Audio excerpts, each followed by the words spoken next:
मेरे दादाजी ने मुझसे कहा था कि मैं अपनी 4 गोद ली हुई बहनों में से किसी एक को अपनी पत्नी के रूप में चुन लूं, लेकिन मैंने उन सभी को ठुकरा दिया। पिछले जन्म में दादाजी नहीं चाहते थे कि मैं अकेला रहूं, इसलिए उन्होंने अनाथालय से 4 बड़ी लड़कियों को गोद लिया था। बचपन से ही वे मुझ पर जान छिड़कती थीं। उन्होंने मुझे इतना प्यार और लाड दिया कि मैं ऐसा युवा मालिक बन गया था जिससे हर कोई ईर्ष्या करता था। लेकिन दादाजी के गुजर जाने के बाद सब कुछ बदल गया। वे चारों उस गरीब छात्र से प्यार करने लगीं जिसकी पढ़ाई का खर्च मैं उठाता था। उन्होंने न केवल मेरी सारी संपत्ति और पैसा उसे सौंप दिया, बल्कि मुझे विला में कैद करके भी रखा। वे मेरे साथ ऐसे व्यवहार करती थीं जैसे मैं कोई टूटा हुआ खिलौना हूं जिस पर चारों का समान अधिकार हो। जिस गरीब छात्र को वे चाहती थीं, उसे तकलीफ पहुंचाने की उनकी हिम्मत नहीं होती थी, इसलिए वे अपनी सारी क्रूरता और यातनाएं मुझ पर निकालती थीं। आखिरकार उस छात्र ने जानबूझकर खुद को गिराकर घायल कर लिया और मुझ पर झूठा आरोप लगा दिया कि मैंने उसे पीछे से धक्का दिया था। मेरी चारों गोद ली हुई बहनों ने जबरदस्ती मेरी एक किडनी निकलवा ली और अंत में ऑपरेशन टेबल पर अत्यधिक खून बह जाने के कारण मेरी मौत हो गई। पुनर्जन्म के बाद मैंने सबसे पहला काम यह किया कि सीधे सिविल अफेयर्स ब्यूरो से निकलकर गू परिवार की बेटी गू किंग हान से शादी करने के लिए सहमति दे दी। उसी समय मुझे दादाजी शियाओजान का फोन आया। वह लड़की गू किंग हान तुम्हें निजी तौर पर 88 बार शादी के लिए प्रपोज कर चुकी है। वह सचमुच तुमसे प्यार करती है और गू परिवार की महिलाएं अपनी निष्ठा और समर्पण के लिए मशहूर हैं। तुम्हें उसके हवाले करके मुझे सुकून मिलता है। दादाजी अब बूढ़े हो गए हैं। मेरी बस यही इच्छा है कि कोई तुम्हारी रक्षा करे। जहां तक कंपनी के उन शेयरों की बात है जो तुमने अपनी चारों गोद ली हुई बहनों को दे रखे हैं, मैंने फैसला कर लिया है कि वे सब वापस ले लिए जाएंगे। चूंकि वे तुम्हारी पत्नी बनने वाली नहीं हैं, इसलिए उन चीजों को अपने पास रखना उनके लिए उचित नहीं है। दादाजी की सांत्वना भरी बातें सुनकर मेरी आंखें नम हो गईं। पिछले जन्म में भी दादाजी ने कहा था कि मेरी चारों गोद ली हुई बहनें मेरे लिए सही जीवन साथी नहीं हैं, लेकिन तब मैंने उनकी बात नहीं मानी थी। अब जबकि मुझे दोबारा जीवन जीने का मौका मिला है, मैं निश्चित रूप से उनकी सलाह मानूंगा और अपने पिछले जन्म जैसी दुखद नियति को कभी दोहराने नहीं दूंगा। अपने भीतर उमड़ती भावनाओं को दबाते हुए मैंने खुश दिखने की कोशिश की। दादाजी, मैं आपकी हर बात मानूंगा। आप गू परिवार के नर्सिंग होम में अपना ख्याल रखिए। नए साल पर मैं आपसे मिलने जरूर आऊंगा। फोन रखने के बाद मैं घर लौट आया। जैसे ही मैं अपने बेडरूम के दरवाजे तक पहुंचा, मैंने देखा कि सोंगजिंग नियन मेरे बड़े बिस्तर पर आराम से लेटा हुआ है।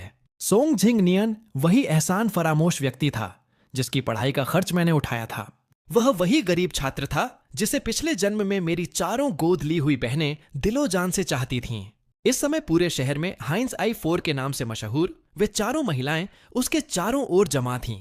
सबसे बड़ी बहन जोंग वाणयू, जो जोंग ग्रुप की ठंडी स्वभाव वाली और प्रभावशाली सीईओ थी, एक प्राचीन पॉकेट वॉच हाथ में लिए सोंगजिंग नियन को खुश करने की कोशिश कर रही थी। दूसरी बहन जोंग शियाओ शाह, एक सौम्य और सम्मानित डॉक्टर, दवा का कटोरा पकड़े सावधानी से उसका तापमान जांच रही थी।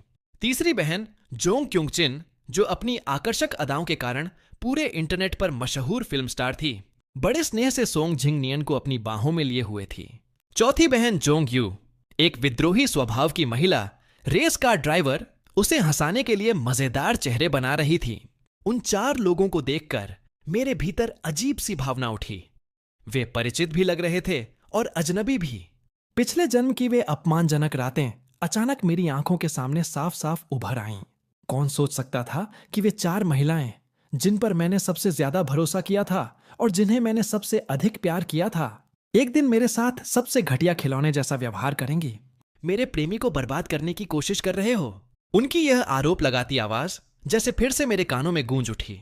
मैंने अपना फोन कसकर पकड़ लिया, सीने में उठ रही घृणा को दबाया और बिना दरवाजा खटखटाए अंदर चला गया। जैसे ही सोंगजिंग नियन ने मुझे देखा, वह डरने का नाटक करते हुए सुलान की बाहों में सिमट गया। बेचारगी से उसने कहा, शियाओ चैन, मुझे पता है कि यह तुम्हारा कमरा है, मेरा यहां रहना ठीक नहीं है, लेकिन इन चारों ने कहा कि इस कमरे में सबसे अच्छी धूप आती है और जिद करके मुझे यहीं रहने को कहा।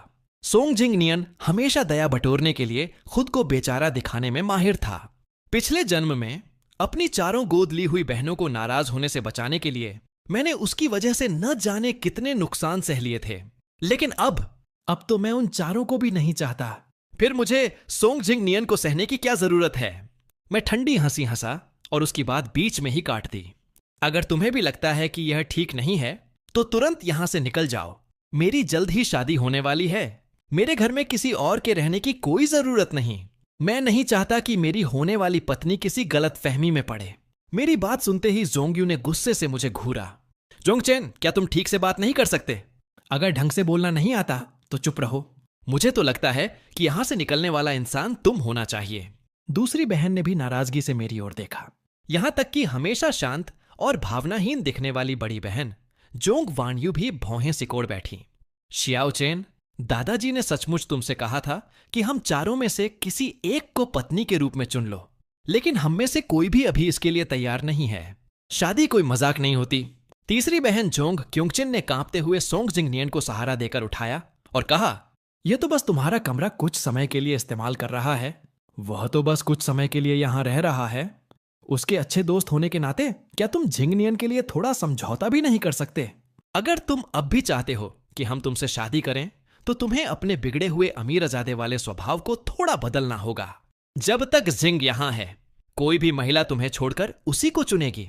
अगर उन्होंने पहले कभी मुझसे इतनी कठोर बातें कही होती तो मैं बहुत पहले ही गुस्से से फट पड़ता, लेकिन अब मैं केवल भावहीन स्वर में बोला, मैंने भी कब कहा कि मैं तुम लोगों से शादी करना चाहता हूं? जोंगचेन, आखिर तुम किसे बेवकूफ बना रहे हो? चौथी बहन जोंगयू ने किताबों की अलमारी पर रखे उपहारों की ओर इशारा किया। हम चारों ने तुम्हें जो छोटे छोटे तोहफे दिए थे तुमने उन्हें हमेशा खजाने की तरह संभाल कर रखा, और अब तुम कह रहे हो कि तुम हमसे शादी नहीं करोगे। इस बात पर कौन विश्वास करेगा? मैंने उसकी उंगली की दिशा में देखा। वह अलमारी लगभग मुझसे भी ऊंची थी और पूरी तरह भरी हुई थी। उसमें तीसरी बहन द्वारा यूं ही मोड़े गए कागजी सारस थे। सबसे बड़ी बहन का कभी इस्तेमाल किया हुआ फाउंटेन पेन था। दूसरी बहन द्वारा दिया गया क्रिस्टल का कांच का गोला था, और चौथी बहन द्वारा रेसिंग में जीती गई पहली ट्रॉफी भी थी। जिन चीजों को मैंने कभी सबसे अधिक संजो कर रखा था, आज उनसे उतनी ही अधिक घृणा होने लगी थी। मैं सीधे अलमारी के सामने जाकर खड़ा हो गया। बाकी तीनों महिलाओं की निगाहें मुझ पर टिक गईं। मैंने हाथ बढ़ाकर रेसिंग ट्रॉफी उठा ली। तो फिर मैं तुम्हें दिखाता हूं कि तुम में से किसी से भी शादी न करने का मेरा इरादा कितना पक्का है। इतना कहकर मैंने ट्रॉफी पूरी ताकत से जमीन पर दे मारी। धड़ाम! ट्रॉफी टुकड़ों में बिखर गई, लेकिन मैं अभी रुका नहीं। मैंने व्यंग्यात्मक हंसी के साथ दूसरा सामान उठाया, सबसे बड़ी बहन का फाउंटेन पेन। धड़ाम! फिर दूसरी बहन का क्रिस्टल ग्लास बॉल। धड़ाम! फिर तीसरी बहन के कागजी सारसों से भरा जार। धड़ाम! एक एक करके सब कुछ चकनाचूर हो गया। इसके बाद मैंने उन चारों की साथ वाली तस्वीर उठाई और उसे भी तोड़ने ही वाला था कि सबसे बड़ी बहन जोंग वानियू ने अचानक मेरी कलाई कसकर पकड़ ली। उसके चेहरे पर साफ गुस्सा दिखाई दे रहा था। उसकी गहरी और हमेशा शांत रहने वाली आंखों में पहली बार निराशा झलक रही थी। बस बहुत हुआ। उसने तस्वीर मेरे हाथों से छीन ली। चूंकि तुम्हें इस कमरे की इतनी परवाह है तो यहीं रहो। हम जिंगनियन को पहली मंजिल पर रहने देंगे। मैं पीछे हट गया और कमरे में मौजूद तीनों गोद ली हुई बहनों से थोड़ा और दूर हो गया। फिर मैंने सिर उठाकर उनकी ओर ठंडी निगाहों से देखा। यह विला मेरे दादाजी ने मेरे लिए खरीदा था। मैंने स्पष्ट शब्दों में कहा, ये सोंग जिंगनियन को यहां से निकलना चाहिए। अगर तुम्हें इससे कोई समस्या है तो तुम चारों भी उसके साथ निकल सकती हो। बोलते हुए मैंने जेब से गीला टिश्यू निकाला और अपनी कलाई का वह हिस्सा साफ करने लगा जहां जोंग वानियू ने मुझे छुआ था। यह दृश्य देखते ही जोंग वानियू का चेहरा तुरंत काला पड़ गया। वह बिना एक शब्द बोले मुड़ी और चली गई। जाते जाते जोंगयू व्यंग्य से हंसी। कमाल है, तुमने तो बड़ी बहन को इतना गुस्सा दिला दिया कि वह बोल भी नहीं पाई। सच में तुम अलग ही नमूना हो। दूसरी बहन ने भी मुझे ठंडी नजर से देखा। उसने कुछ नहीं कहा, बस अपना मेडिकल किट उठाया और चली गई। लेकिन उन्हें यह नहीं पता था मैं जानबूझकर उन्हें नाराज नहीं कर रहा था। मुझे सचमुच उनसे घिन आ रही थी। जैसे ही पिछले जन्म की बातें मेरे दिमाग में आती मुझे उल्टी आने लगती थी। मैं बाथरूम की ओर भागा और काफी देर तक उल्टियां करता रहा। उसके बाद मैंने नौकरों को बुलाकर कमरे की हर चीज बदल देने का आदेश दिया। फिर मैं सबसे ऊपरी मंजिल वाले कमरे में जाकर आराम करने लगा। पूरी रात मैं नीचे नहीं उतरा। अगली सुबह मैं अपना लैपटॉप लेकर छत पर बने बगीचे में ताजी हवा लेने चला गया। जैसे ही मैं बैठा मुझे दुनिया के सबसे प्रतिष्ठित कस्टम फैशन ब्रांड मांग एंड हॉट कूचर का फोन आया। मिस्टर जोंग, 3 महीने पहले आपने जो सूट डिजाइन किया था वह तैयार हो चुका है। मैंने ईमेल खोला और अटैचमेंट में उस तैयार सूट की तस्वीर देखी। यह वही सूट था जिसे मैंने पिछले जन्म में भी डिजाइन किया था, लेकिन अंत में उसे पहनने वाला मैं नहीं बल्कि सोंग जिंग नियन बना था। मैं इन्हीं विचारों में खोया हुआ था कि तभी चौथी बहन जोंग यू अचानक वहां आ पहुंची। उसके पीछे दूसरी बहन जोंग शियाओ शाह और तीसरी बहन जोंग क्यांगचिन भी थीं। तीनों की नजर मेरे लैपटॉप स्क्रीन पर पड़े सूट पर चली गई। तेज जुबान वाली जोंग यू तुरंत ताना मारते हुए बोली, ओह, तो इतना बड़ा तमाशा करने और सारी चीजें तोड़ने के बाद भी तुम सिर्फ नखरे दिखा रहे थे। तुमने तो शादी का सूट भी डिजाइन कर लिया है। क्या यह साफ नहीं दिख रहा कि तुम हमसे शादी करने का इंतजार कर रहे हो? मैंने उम्मीद नहीं की थी कि इस समय उनका सामना हो जाएगा। क्या उन्हें नीचे सोंग जिंग नियन के साथ धूप सेंकनी नहीं चाहिए थी? क्या बदकिस्मती है। मैंने लैपटॉप बंद किया और सीधे उनकी आंखों में देखा। तो तुम लोगों को गलतफहमी हुई है। तुम बेझिझक सोंग जिंग नियन के साथ रह सकती हो। मैं पहले ही गू परिवार के साथ विवाह समझौते के लिए सहमत हो चुका हूं। मैं तुम लोगों के लिए उससे कोई प्रतिस्पर्धा नहीं करूंगा। यह सुनते ही तीसरी बहन जोंग क्यांगचिन का चेहरा बदल गया। उसकी हमेशा बेफिक्र रहने वाली आवाज भी गंभीर हो गई। गू परिवार एक सैन्य परिवार है। वे एक हाथ से 10 सबसे अमीर लोगों को भी कुचल सकते हैं। उन लोगों के बारे में मजाक नहीं किया जाता। बिना सोचे समझे बातें मत करो, नहीं तो फिर बड़ी बहन को तुम्हारी मुसीबतें साफ करनी पड़ेंगी। पूरे समय चुप रहने वाली दूसरी बहन ने अपने चश्मे को ऊपर सरकाया और आगे बढ़कर मेरा हाथ पकड़ लिया।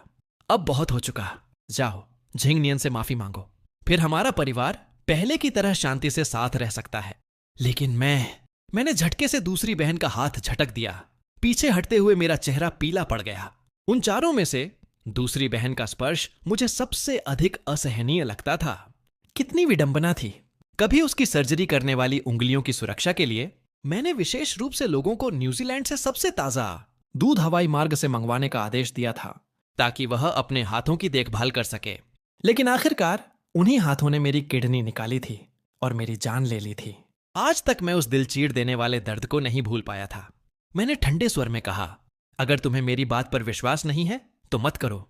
यह कहकर मैं वापस अपने कमरे में चला गया और फिर बाहर नहीं निकला।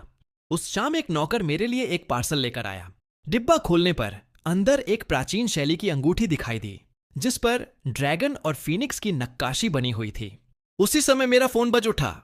यह मेरी होने वाली पत्नी गू किंग हान का संदेश था। उसने बताया कि यह गू परिवार की विरासत में मिलने वाली पारिवारिक धरोहर है जिसे केवल परिवार के दामाद को दिया जाता है। अपनी ईमानदारी दिखाने के लिए मैंने तुरंत वह अंगूठी अपनी अनामिका में पहन ली और उसकी तस्वीर खींचकर गू किंग हान को भेज दी। साथ में एक वॉइस मैसेज भी भेजा। कैसी लग रही है? सुंदर है ना? लेकिन जैसे ही संदेश भेजा, दरवाजे से तीसरी बहन जोंग क्यांगचिन की आलसी और नशीली आवाज सुनाई दी। क्या सुंदर है? मैं मुड़ भी नहीं पाया था कि उसने पीछे से मेरी कमर पकड़ ली और जोर से अपनी ओर खींच लिया। हम दोनों पास पड़े सोफे पर गिर पड़े। मेरे ऊपर झुकी हुई वह ढीले नाइट गाउन में थी। उसकी सांसों से शराब की तीखी गंध आ रही थी। नशे से भरी उसकी आंखों के कोने लाल थे। उसके खूबसूरत चेहरे पर मुस्कान थी, लेकिन आंखों में जरा भी गर्मजोशी नहीं थी। उसने मेरी उंगली की ओर देखते हुए पूछा, यह अंगूठी किसकी है? इसे उतार दो। तुम्हारी अनामिका में सिर्फ शादी की अंगूठी ही होनी चाहिए। सिर्फ गुस्से में आकर कोई भी चीज पहन लेना सही नहीं है। उसका चेहरा ठंडा था। उसकी आंखों में वही अधिकार जताने वाली भावना थी जिसे मैं पिछले जन्म से बहुत अच्छी तरह पहचानता था। हर बार जब वह मुझे इस तरह देखती थी तो उसके बाद कुछ अच्छा नहीं होता था। मेरे भीतर घृणा की लहर उठ गई। मेरी आंखें ठंडी हो गईं। मैंने हाथ उठाया और जोंग क्यांगचिन को जोरदार थप्पड़ मार दिया। क्या शराब पीकर तुम्हारा दिमाग खराब हो गया है? मैं जोंग चेन हूं, सोंग जिंग नियन नहीं। लेकिन अगले ही पल जोंग क्यांगचिन ने मेरा हाथ कसकर पकड़ लिया। उसकी आंखों में अजीब सी जिद चमक रही थी। उसी समय अचानक दरवाजे की ओर से सोंग जिंग नियन की चीख सुनाई दी। मैंने सिर उठाकर देखा। दरवाजे पर खड़ा सोंग जिंग नियन ईर्ष्या से भरा हुआ दिखाई दे रहा था। उसके पीछे बाकी तीनों गोद ली हुई बहनें भी खड़ी थीं और उनके चेहरे बेहद गुस्से से भरे हुए थे। मैंने तुरंत मौका पाकर जोंग क्यांगचिन को अपने से दूर धक्का दे दिया, लेकिन उसी क्षण वह मुझ में कोई रुचि खो बैठी। वह घबराकर खड़ी हुई और तेजी से सोंग जिंग नियन की ओर भागी। जिंग नियन, मेरी बात सुनो। लेकिन उसकी बात पूरी होने से पहले ही सोंग जिंग नियन ने अचानक अपना सीना पकड़ लिया और वहीं बेहोश होकर गिर पड़ा। जिंग नियन! दूसरी बहन तुरंत आगे बढ़ी और उसे संभाल लिया, फिर उसे सहारा देकर बाहर ले गई। तीसरी बहन भी घबराकर उनके पीछे पीछे चली गई। मैं सोफे से उठकर बैठ गया और ठंडी निगाहों से सब कुछ देखता रहा। तभी चौथी बहन जोंग यू मेरी ओर बढ़ी और आते ही मुझ पर बरस पड़ी। जोंग चेन, तुम्हें अच्छी तरह पता है कि झिंग नियन तीसरी बहन को पसंद करता है, फिर भी तुमने जानबूझकर उसके सामने यह सब किया। क्या तुम्हें शर्म नहीं आती? शर्म बिल्कुल आती थी, लेकिन शर्मिंदा होने वाले मैं नहीं था। विचारों थी। मैंने अपना गुस्सा दबाते हुए कमरे में अभी तक खड़ी जोंग वानयू की ओर देखा। फिर जोंगयू से कहा, क्या तुम दोनों अंधी हो? तुमने नहीं देखा कि मैं उसे अपने से दूर धक्का दे रहा था? यह मेरा कमरा है, लेकिन तुम सब बिना अनुमति के जब चाहे अंदर घुस आती हो। तो आखिर बेशर्म कौन हुआ? यह कहने के बाद मैंने उनके जवाब का इंतजार भी नहीं किया। मैंने दोनों को बाहर निकाल दिया और जोर से दरवाजा बंद कर दिया। अपने धड़कते सिर को शांत करने के लिए मैंने कनपटियां दबाईं। फिर फोन निकालकर एक एजेंट से संपर्क किया और इस विला को बेचने की प्रक्रिया शुरू कर दी। गू किंग हान से शादी के बाद मैं गू परिवार के साथ रहने वाला था। यहां वापस आने की शायद ही कभी जरूरत पड़ती। अगर वे चारों सोंग झिंग नियन के साथ रहना चाहती थीं, तो रहें। कम से कम मेरे अपने घर में आकर मुझे घृणा महसूस नहीं कराएंगी। अगले कुछ दिनों तक वे चारों गोद ली हुई बहनें मुझे परेशान करने नहीं आईं। पहले अगर वे एक दिन भी मुझसे नाराज रहतीं, तो मैं खुद जाकर उनसे माफी मांगता। मैं हमेशा हमारे रिश्ते को बचाए रखना चाहता था। इसी वजह से मुझे उनसे न जाने कितनी कटु बातें सुननी पड़ी थीं। अगर माफी मांग रहे हो तो ईमानदारी दिखाओ। अगर समझ नहीं आ रहा कि गलती क्या है, तो झिंग नियन जो चाहे उसे दे दो। अगर तुम ऐसे ही हुक्म चलाते रहे तो हम चारों पूरी जिंदगी अविवाहित रह जाएंगे, लेकिन तुमसे शादी नहीं करेंगे। अब उन बातों को याद करके मुझे सिर्फ अपने पुराने स्वरूप पर दया आती थी। मैं कितना मूर्ख था। अगर वे मुझे नहीं चाहती थीं, तो दुनिया में और भी लोग थे जो मुझे महत्व देते। मैं उन शांत दिनों का आनंद ले रहा था, लेकिन कुछ ही दिनों बाद मेरा फोन लगातार बजने लगा। सारे संदेश सोंग झिंग नियन की ओर से थे। तो क्या हुआ अगर तुम युवा मालिक हो? वे चारों फिर भी सिर्फ मेरे आसपास घूमती हैं। कुछ भी हो जाए, वे हमेशा मेरे साथ खड़ी रहेंगी। अगर मैं चाहूं तो उन्हें किसी भी समय तुमसे दूर ले जा सकता हूं।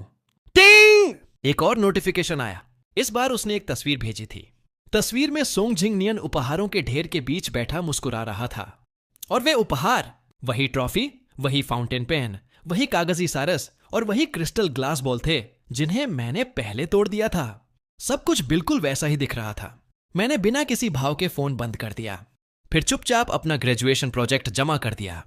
विश्वविद्यालय में मेरा विषय डिजाइन था और इस ग्रेजुएशन प्रोजेक्ट का मुख्य कार्य वही सूट था जिसे मैंने स्वयं डिजाइन किया था।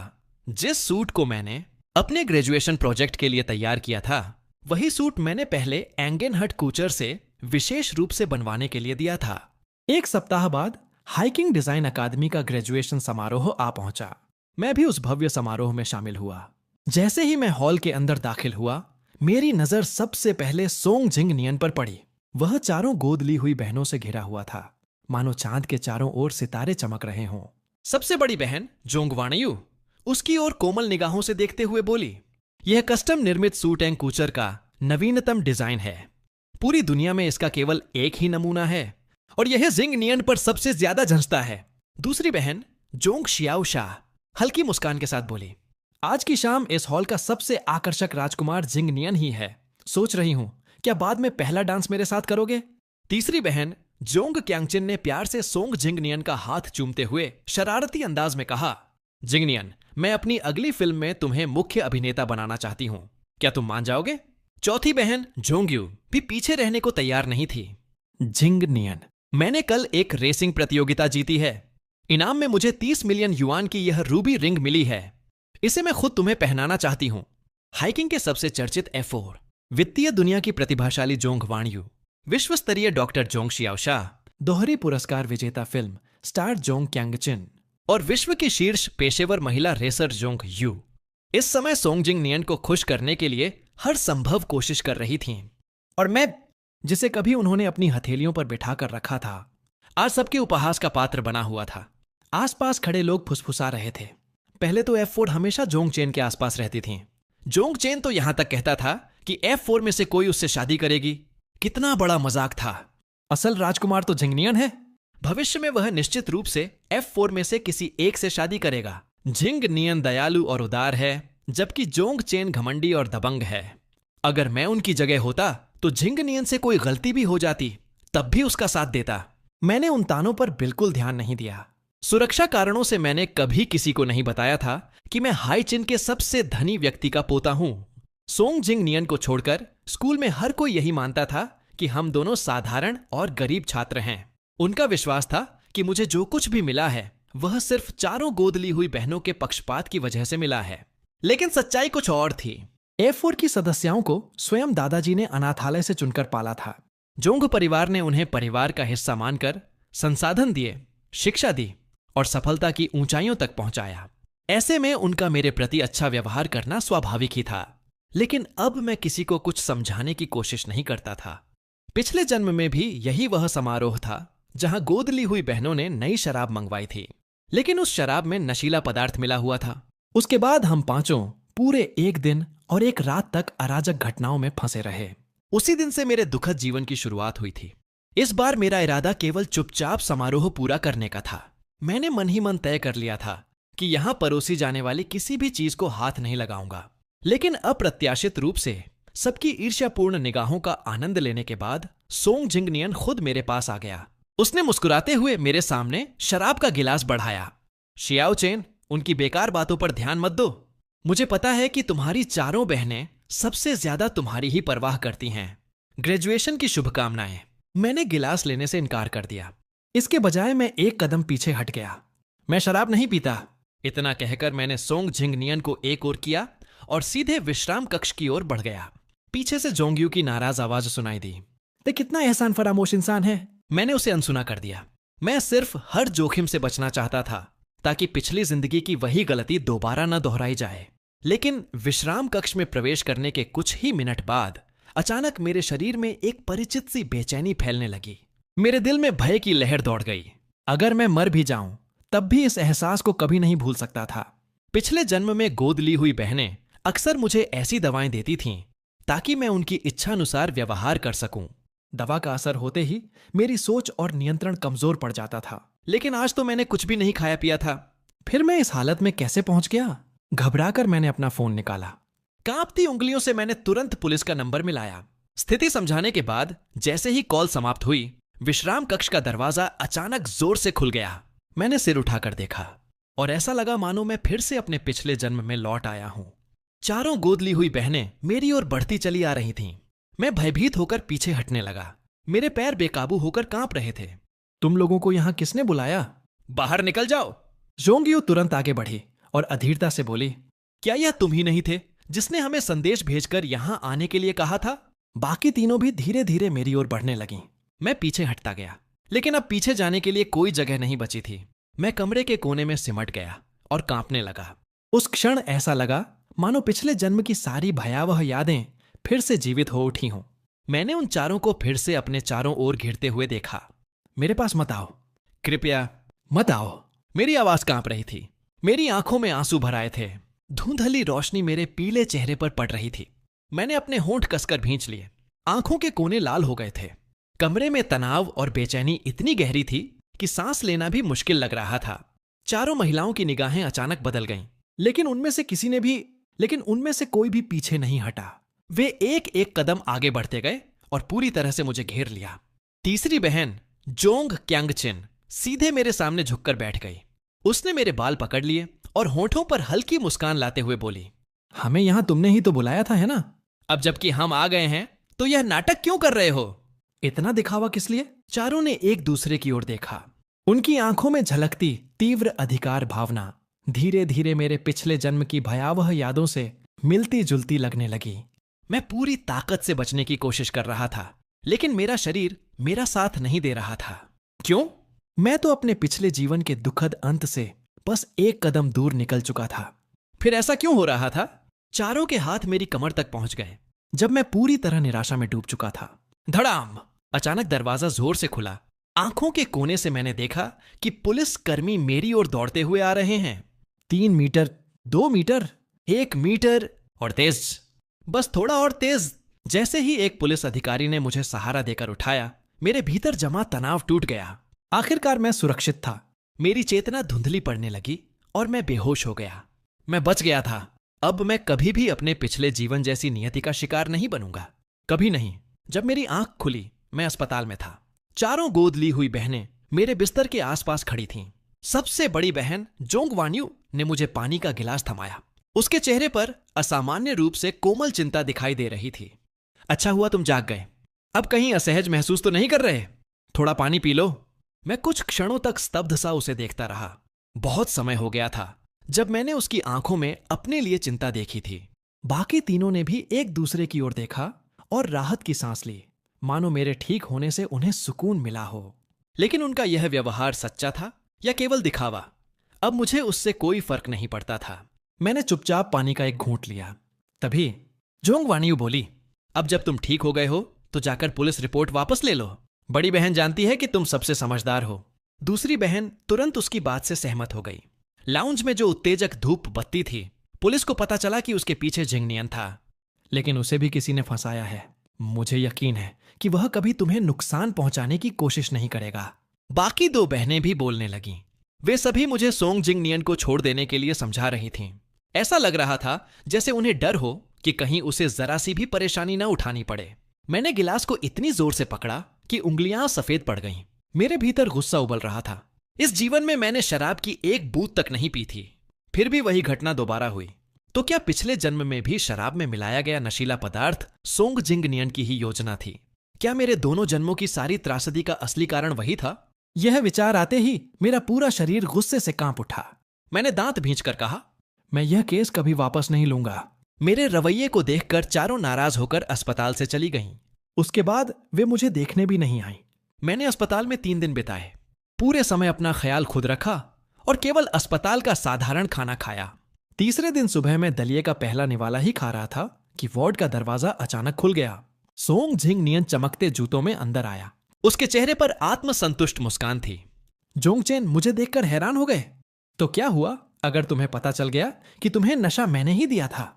जब तुम्हारी चारों गोद ली हुई बहनें मेरी रक्षा कर रही हैं, तब मेरा कोई कुछ नहीं बिगाड़ सकता।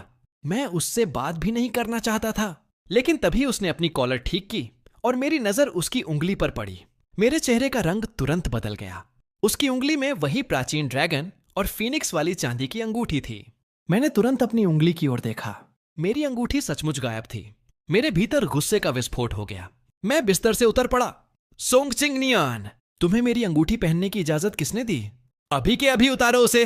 लेकिन उसने अंगूठी उतारने के बजाय गर्व से हाथ उठा लिया। मैंने तो बस यूं ही कहा था कि मुझे यह पसंद है। मुझे क्या पता था कि दूसरी बहन इसे उतारकर मुझे दे देगी। उसकी डींगे सुनने का मेरा कोई इरादा नहीं था। मैंने आगे बढ़कर अंगूठी वापस लेने की कोशिश की, लेकिन मैं उसे छू भी नहीं पाया था कि वह अचानक जमीन पर गिर पड़ा। अगले ही पल चौथी बहन जोंग यू कमरे में घुस आई। उसने मुझे जोर से धक्का दिया और सोंग जिंगनियन को अपनी बाहों में सुरक्षित कर लिया। उसे इस बात की परवाह तक नहीं थी कि उसके धक्के से मेरे सिर की चोट फिर से लग गई थी। अभी तक घमंडी बना हुआ सोंग जिंगनियन तुरंत रोने का नाटक करने लगा। वह जोंग यू की बाहों में सिमटकर बोला, माफ कर दो शियाओ चैन। दूसरी बहन ने यह अंगूठी मुझे दी थी। मुझे बस यह सुंदर लगी इसलिए पहन ली। मेरा तुम्हारी चीज लेने का कोई इरादा नहीं था। कृपया मुझे मत मारो, मैं डर गया हूं। जोंग यू ने तुरंत अंगूठी उतारी और गुस्से से मेरी ओर फेंक दी।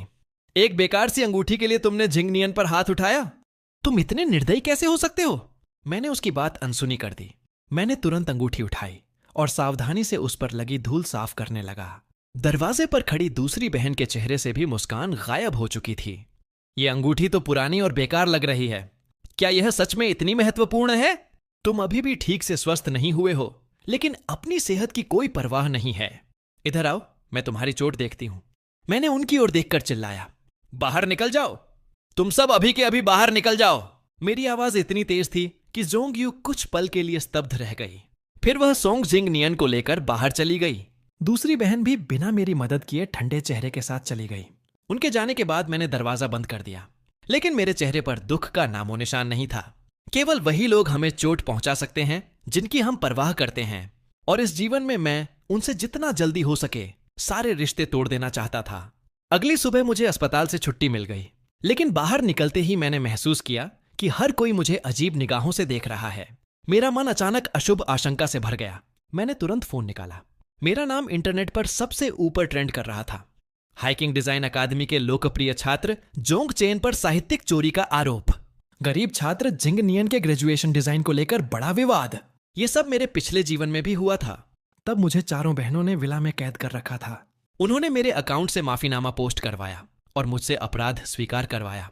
उसके बाद पूरे हाइकिंग में मेरी प्रतिष्ठा नष्ट हो गई थी। मैंने गहरी सांस ली और ट्रेंडिंग खबर खोली। जैसा कि पहले भी हुआ था, इस बार भी चारों बहनें बिना किसी शर्त के सोंग जिंग नियन के पक्ष में खड़ी थीं।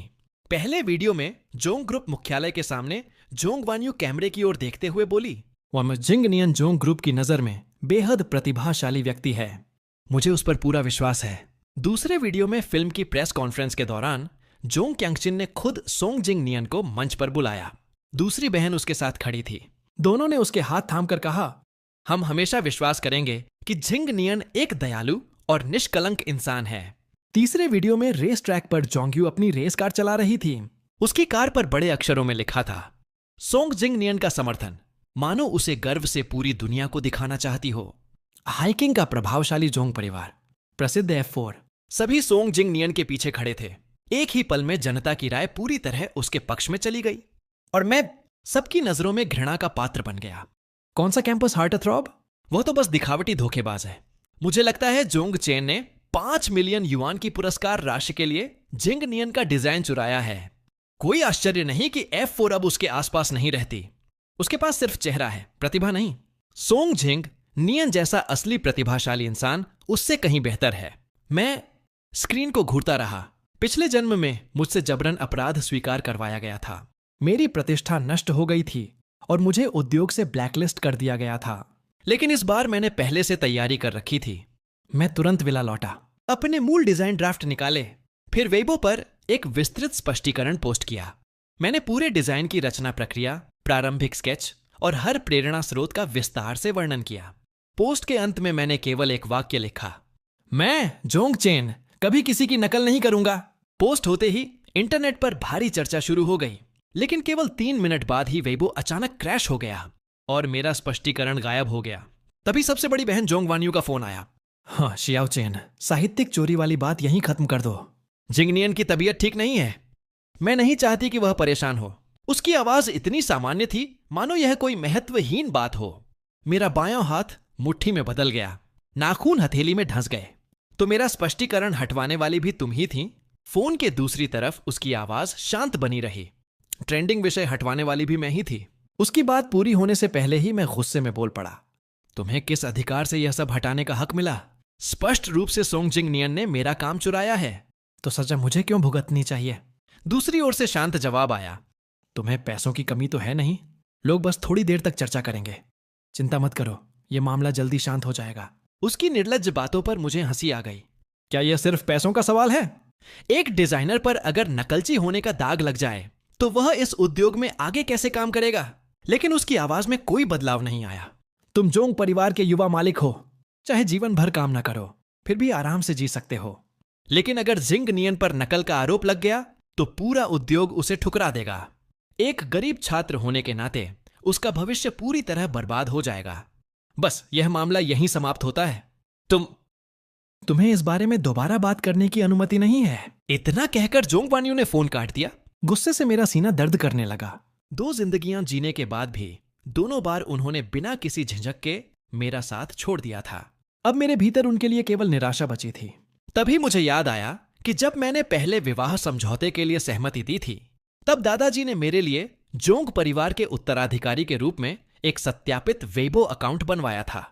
मैंने तुरंत उसी आधिकारिक अकाउंट में लॉग इन किया और एक पोस्ट डाल दी। वह पोस्ट कुछ ही मिनटों में ट्रेंडिंग सूची में सबसे ऊपर पहुंच गई। मैं जोंग चेन, हाइचिन के सबसे धनी जोंग परिवार का एकमात्र उत्तराधिकारी हूं। मुझे पैसे के लिए किसी की रचना चुराने की कोई आवश्यकता नहीं है। बस इस एक वाक्य ने पूरे इंटरनेट पर हंगामा मचा दिया। मैंने जोंग परिवार के आधिकारिक अकाउंट से अपने मूल डिजाइन ड्राफ्ट भी जारी कर दिए। साथ ही 3 महीने पहले मेरे और एंगेन हटकूचर के बीच हुई आधिकारिक बातचीत के रिकॉर्ड भी सार्वजनिक कर दिए। एंगेन हटकूचर दुनिया का सबसे प्रतिष्ठित डिजाइन ब्रांड था। कोई भी यह नहीं मान सकता था कि वे किसी के लिए झूठे सबूत तैयार करेंगे। कुछ ही देर में विषय सीधे ट्रेंडिंग नंबर 1 पर पहुंच गया और सोंग जिंग नियन पूरी तरह बेनकाब हो गया। इंटरनेट उपयोगकर्ता उसके वेबो अकाउंट पर टूट पड़े। कितना घिनौना इंसान है। आखिर तुमने कौन सी चाल चली कि F4 ने असली युवा मालिक को छोड़कर तुम्हारा साथ दिया? लगता है सोंग जिंग नियन पहले ही चारों के साथ निजी संबंध बना चुका है। तभी तो वे उसकी इतनी रक्षा कर रही हैं। मैं भी अमीर हूं, मुझे भी कोई ऐसा खास व्यवहार क्यों नहीं मिलता। दादाजी द्वारा दिए गए सत्यापित अकाउंट के कारण अब कोई भी इस खबर को दबा नहीं सकता था। वेबो पोस्ट के आधे घंटे बाद ही वे चारों गोद ली हुई बहनें, जो लंबे समय से विला नहीं लौटी थीं, मुझे ढूंढते हुए आ गईं।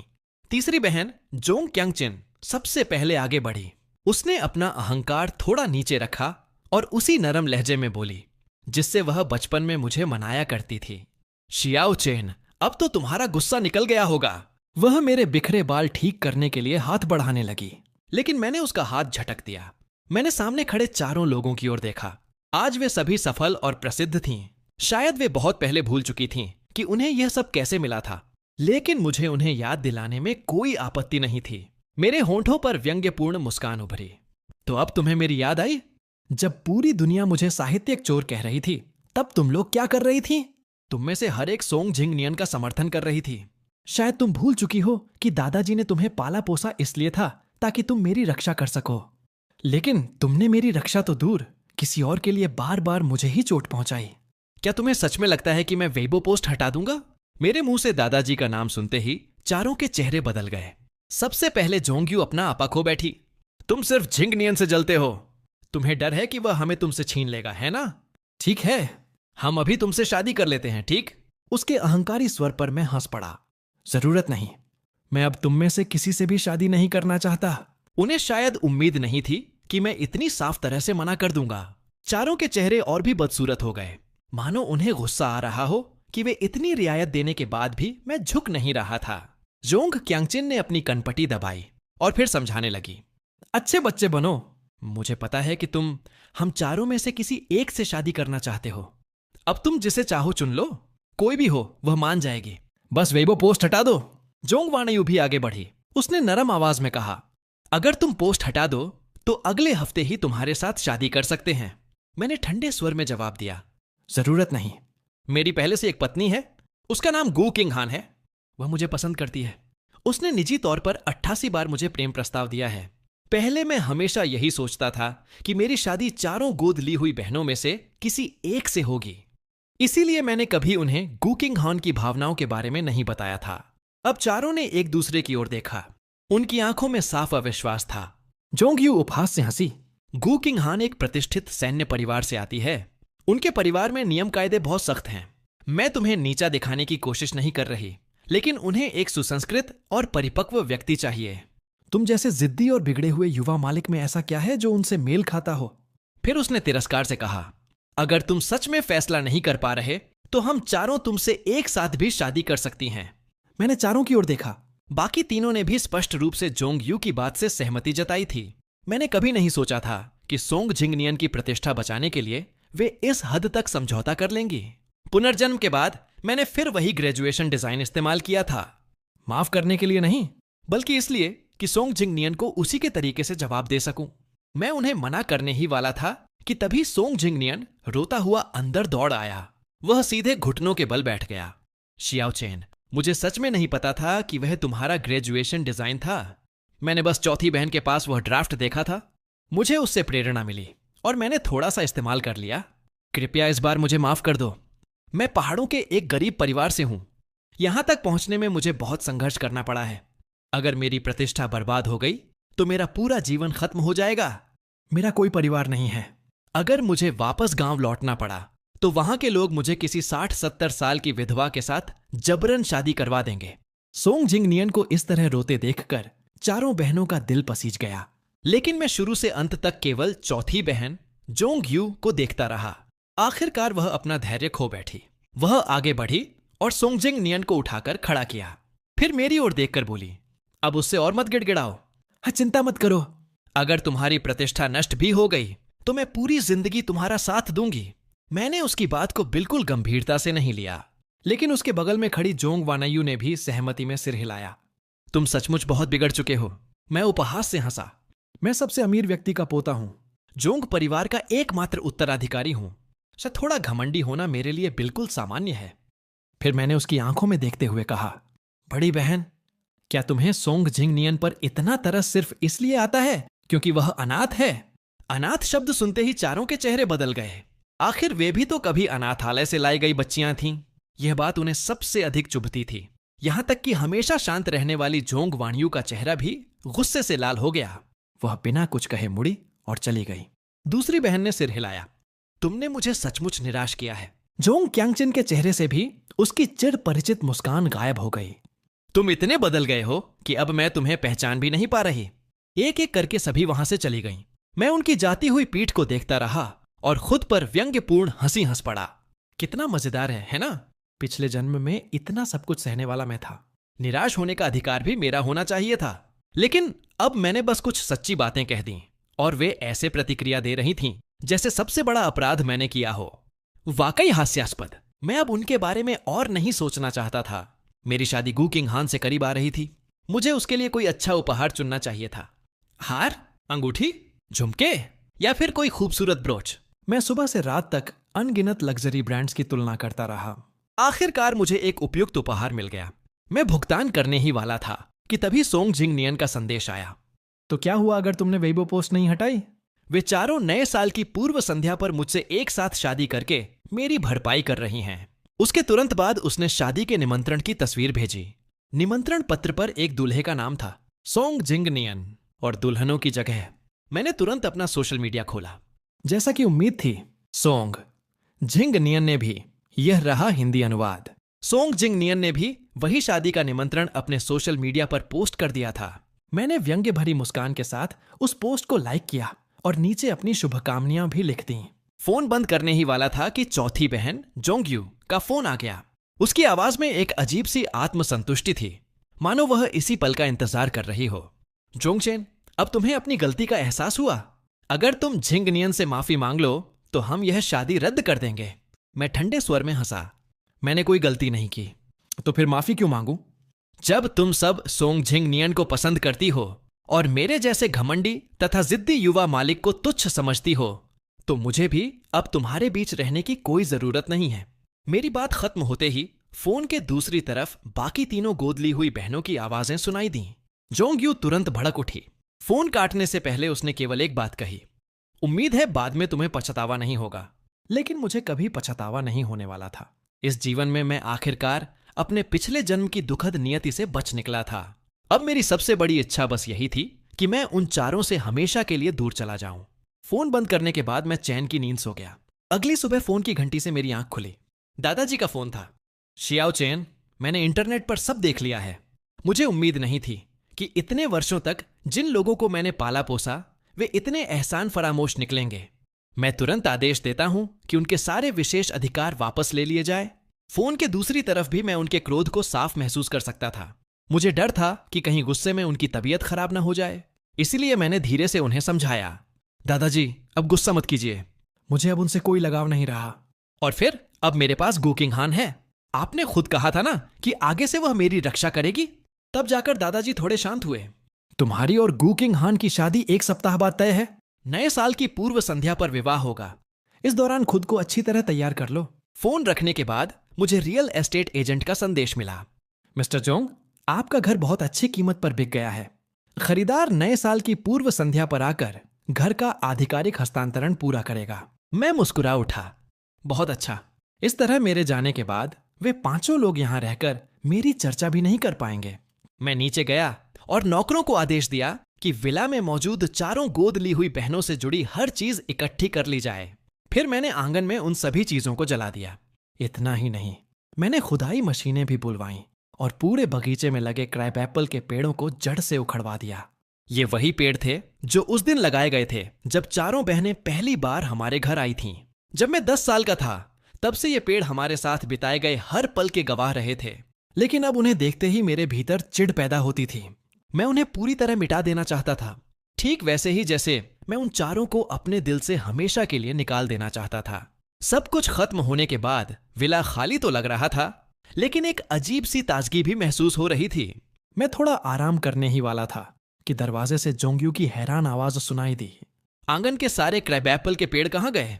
उन्हें क्यों उखाड़ दिया गया? मैंने मुड़कर देखा। जोंग्यू मेरी तरफ चली आ रही थी।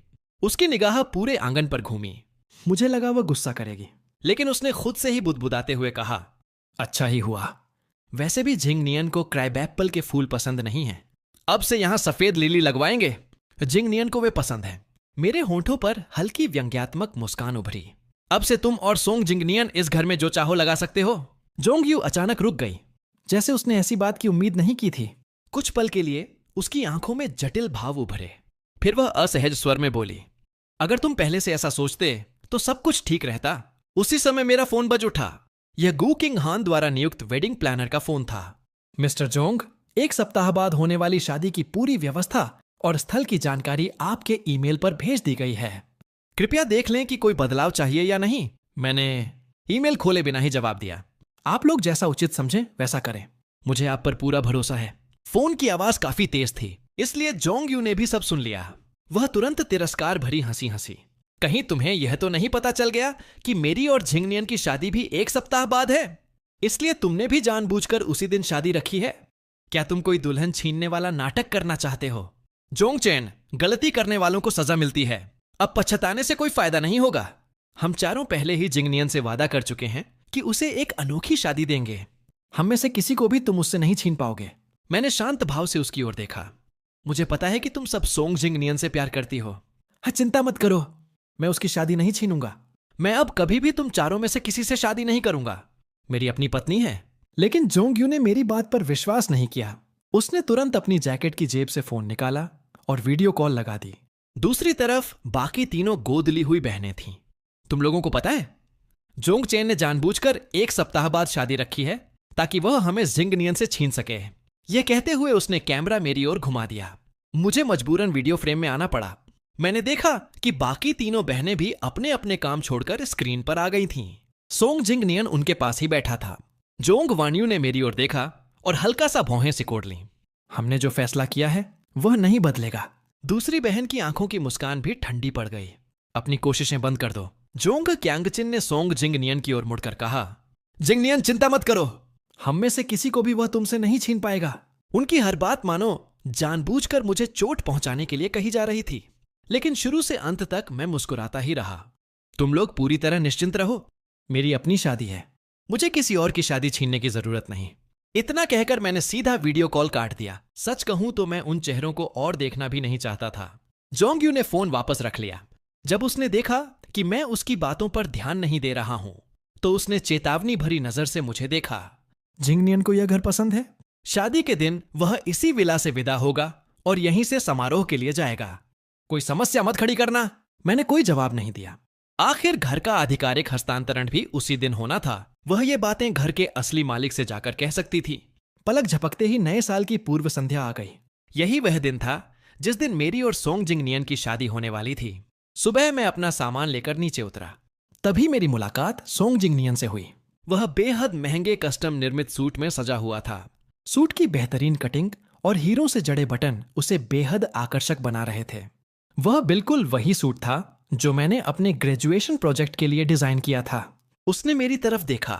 मैं केवल शर्ट और साधारण पैंट पहने हुए था। उसके चेहरे पर बेहद घमंडी मुस्कान फैल गई। आज तुम्हारी भी शादी है ना? तो तुमने कोई कस्टम सूट क्यों नहीं पहना?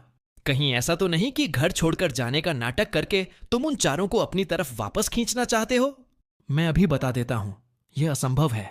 आज की शादी का पूरा समारोह लाइव प्रसारित होगा। मैं उन चारों का सबसे खूबसूरत दूल्हा बनूंगा। मैंने उसकी बातों का जवाब देना भी जरूरी नहीं समझा। मैंने केवल ठंडे स्वर में कहा, तो मैं तुम्हें खुशहाल जीवन की शुभकामनाएं देता हूं। उम्मीद करता हूं कि तुम पांचों पूरी जिंदगी एक दूसरे के साथ बंधे रहो और फिर कभी मेरी जिंदगी बर्बाद करने वापस मत आना। मैं अपना सूटकेस लेकर आंगन की ओर बढ़ गया। जैसे ही मैंने सिर उठाया, सामने चारों गोद ली हुई बहनें दुल्हन के जोड़े में खड़ी दिखाई दीं। जोंग वान्यू ने सादा लेकिन बेहद सुंदर सफेद मरमेड शैली का विवाह गाउन पहना हुआ था। उसकी ठंडी और शालीन आभा पहले की तरह ही आकर्षक थी। दूसरी बहन गुलाबी स्ट्रैपलेस गाउन में थी। फूला हुआ स्कर्ट और राजकुमारी जैसी हेयर स्टाइल उसे बेहद कोमल और सुंदर बना रहे थे। जोंग क्यांगचिन का साटन गाउन शानदार ढंग से सिलवाया गया था। उसका गहरा गला उसके आकर्षक व्यक्तित्व को और निखार रहा था।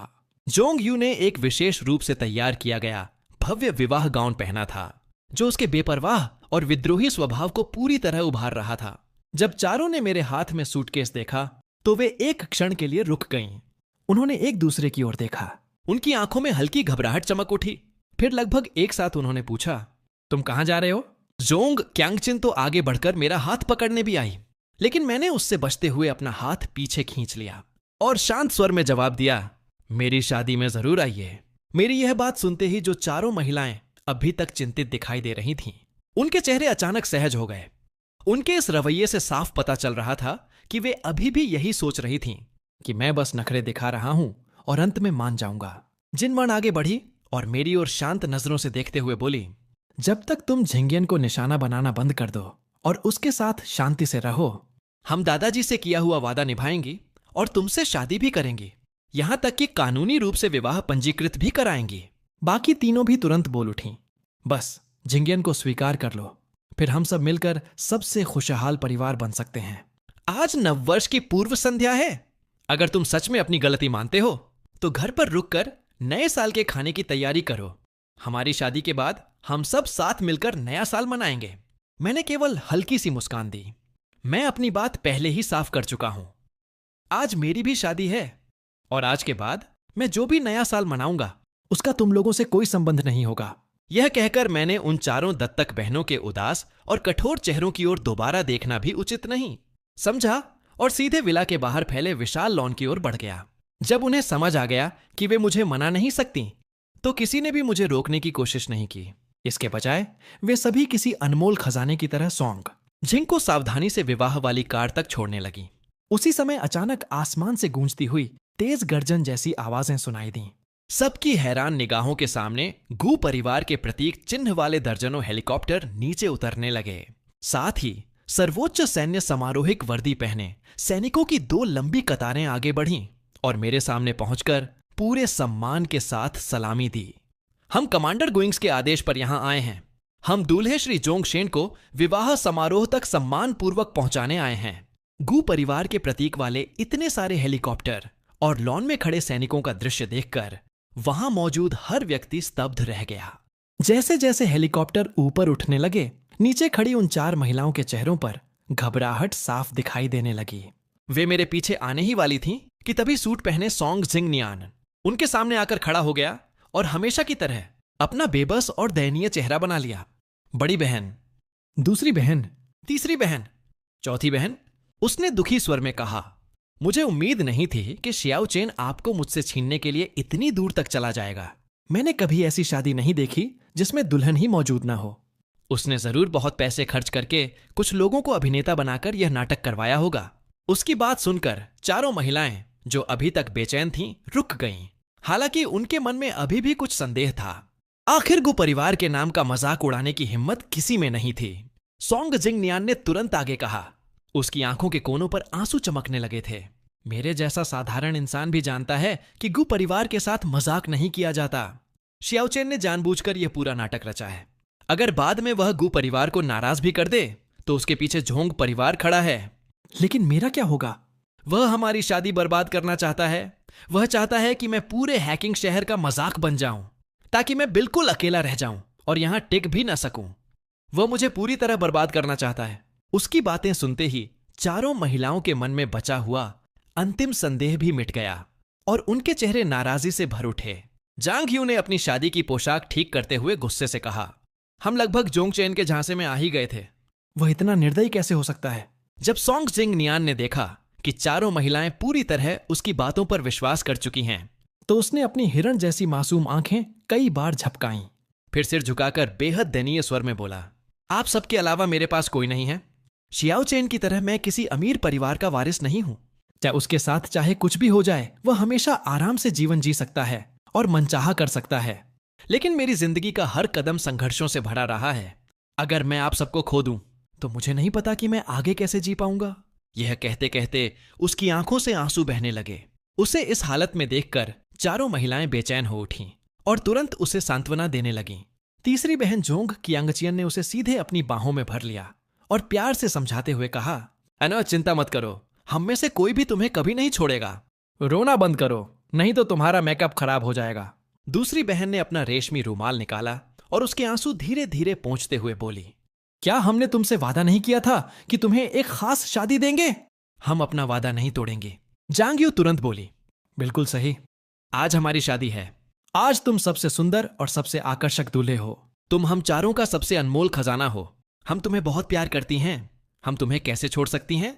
इस समय तक हमेशा गंभीर और संयमित रहने वाली जांग वानु भी सिर हिलाकर बोली, हाँ बिल्कुल, हम अपने इस सुंदर दूल्हे को कभी नहीं छोड़ेंगे। शादी तय कार्यक्रम के अनुसार ही होगी। यह कहने के बाद चारों महिलाएं सोंगजिंग को घेरे हुए लंबी रोल्स रॉयस लिमोजीन तक ले गईं। जब उन्होंने देखा कि वह अब भी थोड़ा उदास है, तो वे सभी उसके चारों ओर इकट्ठा होकर उसे मनाने और खुश करने लगीं। आखिरकार सोंगजिंग नियान ने रोना बंद कर दिया, हालांकि उसकी आवाज अभी भी भावनाओं से भरी हुई थी। आप सबका मेरे साथ होना सचमुच बहुत अच्छा लगता है।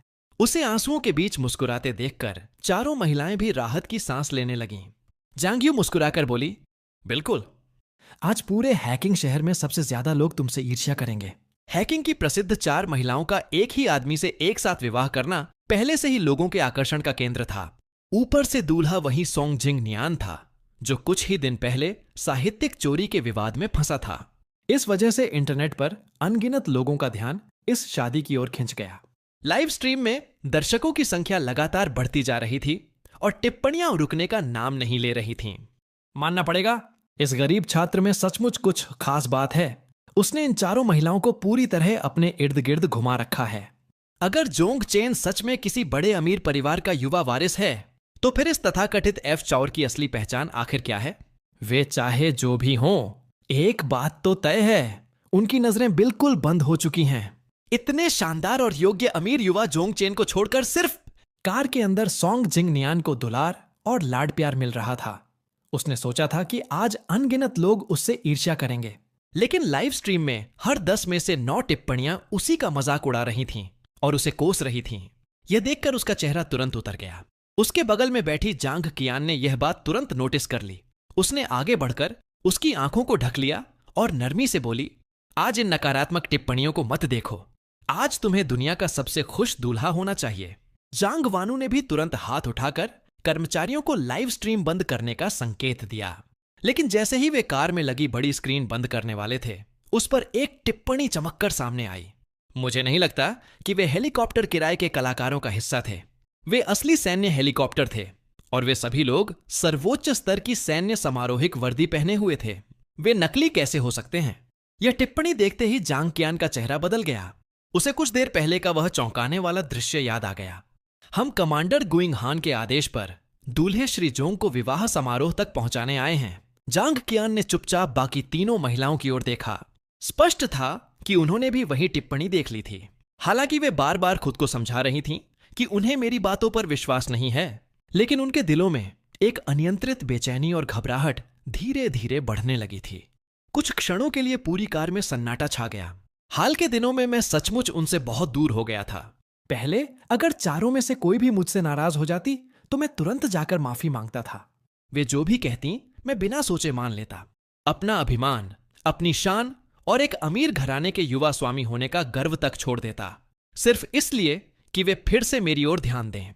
लेकिन पिछले 1 महीने में मेरा व्यवहार पूरी तरह बदल चुका था। मैंने न केवल उनसे माफी मांगना बंद कर दिया था, बल्कि पहले की तरह उनसे संपर्क करना भी छोड़ दिया था। जितना अधिक जांग यू इस बारे में सोचती, उतना ही उसे सब कुछ अजीब लगता। आखिरकार उसने घबराकर पूछा, बड़ी बहन, क्या आपको लगता है कि वे हेलीकॉप्टर सच में असली हो सकते हैं? लेकिन उसके वाक्य पूरा करने से पहले ही सोंगजिंग नियान ने बात काट दी। क्योंकि जांग कियान ने उसकी आंखें ढक रखी थीं, इसलिए उसने वह टिप्पणी नहीं देखी थी। वह उलझन में बोला, उन हेलीकॉप्टरों में ऐसा क्या खास है? जांग्यू ने तुरंत सिर हिलाया। कुछ नहीं जिंग नियान, तुम आज बहुत सुबह उठ गए थे और काफी थक गए हो। थोड़ा आराम कर लो। बाद में शादी में बहुत कुछ करना होगा। लेकिन जांग्यू के चेहरे को देखकर सोंगजिंग नियान साफ समझ गया कि वे उससे कुछ छिपा रही हैं। चाहे कुछ भी हो, आज की शादी हर हाल में सफल होनी चाहिए थी। वह किसी भी कीमत पर उन्हें जोंग चेन को ढूंढने नहीं जाने दे सकता था। थोड़ा झिझकते हुए उसने कहा, असल में कल रात मैंने गलती से शियाओ चेन और उसके दादाजी की फोन पर बातचीत सुन ली थी। वे हेलीकॉप्टर उसके दादाजी ने ही उसके लिए भेजे थे और उसने मुझे धमकी भी दी थी कि अगर मैंने यह बात आप लोगों को बताई तो वह मुझे विला से निकाल देगा। यह कहते ही उसकी आंखें फिर आंसुओं से भर गईं। उसकी बात सुनकर सबसे पहले जांग ही ने प्रतिक्रिया दी, मुझे पहले से पता था। गु परिवार सैन्य क्षेत्र के शीर्ष लोगों में से है। वे उसकी बेवकूफी भरी हरकतों में कैसे शामिल हो सकते हैं? तो आखिरकार दादाजी ने ही हस्तक्षेप किया था। वह अब भी पहले की तरह घमंडी और मनमौजी है।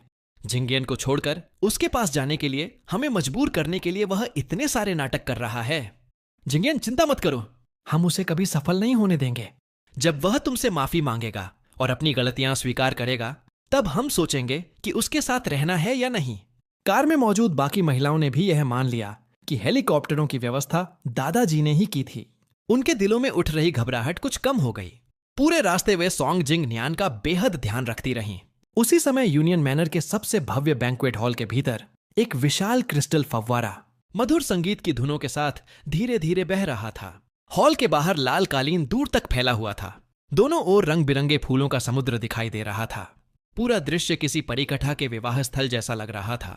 हेलीकॉप्टर लाल कालीन के ठीक बीचों बीच उतरा और न जाने क्यों मेरे दिल में अचानक घबराहट होने लगी। जब मेरा दिल केवल उन 4 बहनों के लिए धड़कता था, तब मैंने कभी गुइंग हान की भावनाओं को गंभीरता से नहीं लिया था। लेकिन इस बार अजीब तरह से मेरे भीतर उत्सुकता और अपनापन दोनों महसूस हो रहे थे। इन दिनों जब मैं उससे नहीं मिला था, तब भी घर के बड़े बुजुर्ग अक्सर उसका जिक्र किया करते थे। वह स्पष्ट रूप से इस पीढ़ी के बच्चों में सबसे उत्कृष्ट थी। जब भी दादाजी फोन पर मुझसे बात करते, वे हमेशा गुइंग हान की तारीफ करते नहीं थकते थे। मैंने वह ब्रोच निकाला जिसे मैंने खास तौर पर उसके लिए चुना था। फिर आईने के सामने खड़े होकर बार बार अपने पहनावे और रूप को देखा। जब पूरी तरह संतुष्ट हो गया कि कहीं कोई कमी नहीं है, तभी हेलीकॉप्टर से नीचे उतरा। 2 घंटे बाद मेरी 4 दत्तक बहनें और सॉन्ग जिंग नियान भी यूनियन मैनर पहुंच गए। मैनर के खुले मैदान में खड़े वे हेलीकॉप्टर बेहद आकर्षक दिखाई दे रहे थे। जैसे ही वे कार से उतरे, उनकी नजर मुझ पर पड़ी। जोंगयू ने होंठ मोड़कर व्यंग्यपूर्ण मुस्कान दी। जैसा हमने सोचा था, जोंग चेन सचमुच जिंगियन और हमारी शादी बर्बाद करने यहां आ गया है। बाकी तीनों महिलाओं को भी पूरा यकीन था कि मेरा यूनियन मैनर आना पहले से रची गई योजना का हिस्सा था। उनके अनुसार मैं केवल यह दिखावा कर रहा था कि मैं किसी और से शादी करने वाला हूं। असलियत में मैं उन्हें छोड़ ही नहीं पाया था। मैं बस नखरे दिखा रहा था और चाहता था कि वे जिंग नियान के साथ होने वाली शादी रद्द कर दें। सॉन्ग जिंग नियान ने डरे हुए खरगोश की तरह अपने सूट का किनारा पकड़ लिया। उसकी आंखें तुरंत लाल हो गईं। बड़ी बहन, दूसरी बहन, तीसरी बहन, चौथी बहन, क्या शियाओचेन हमारी शादी छीनने आया है? अगर बाद में वह शादी में कोई हंगामा कर दे तो? कौन जानता है कि वह कौन सी नई चाल चलने वाला है। मुझे बहुत डर लग रहा है। मुझे डर है कि मैं आप चारों से शादी ही नहीं कर पाऊंगा।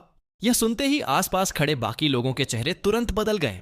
सबसे पहले जांगयू ने आगे बढ़कर कहा, चिंता मत करो, आज चाहे आसमान ही क्यों न टूट पड़े, हम फिर भी तुमसे शादी करेंगे।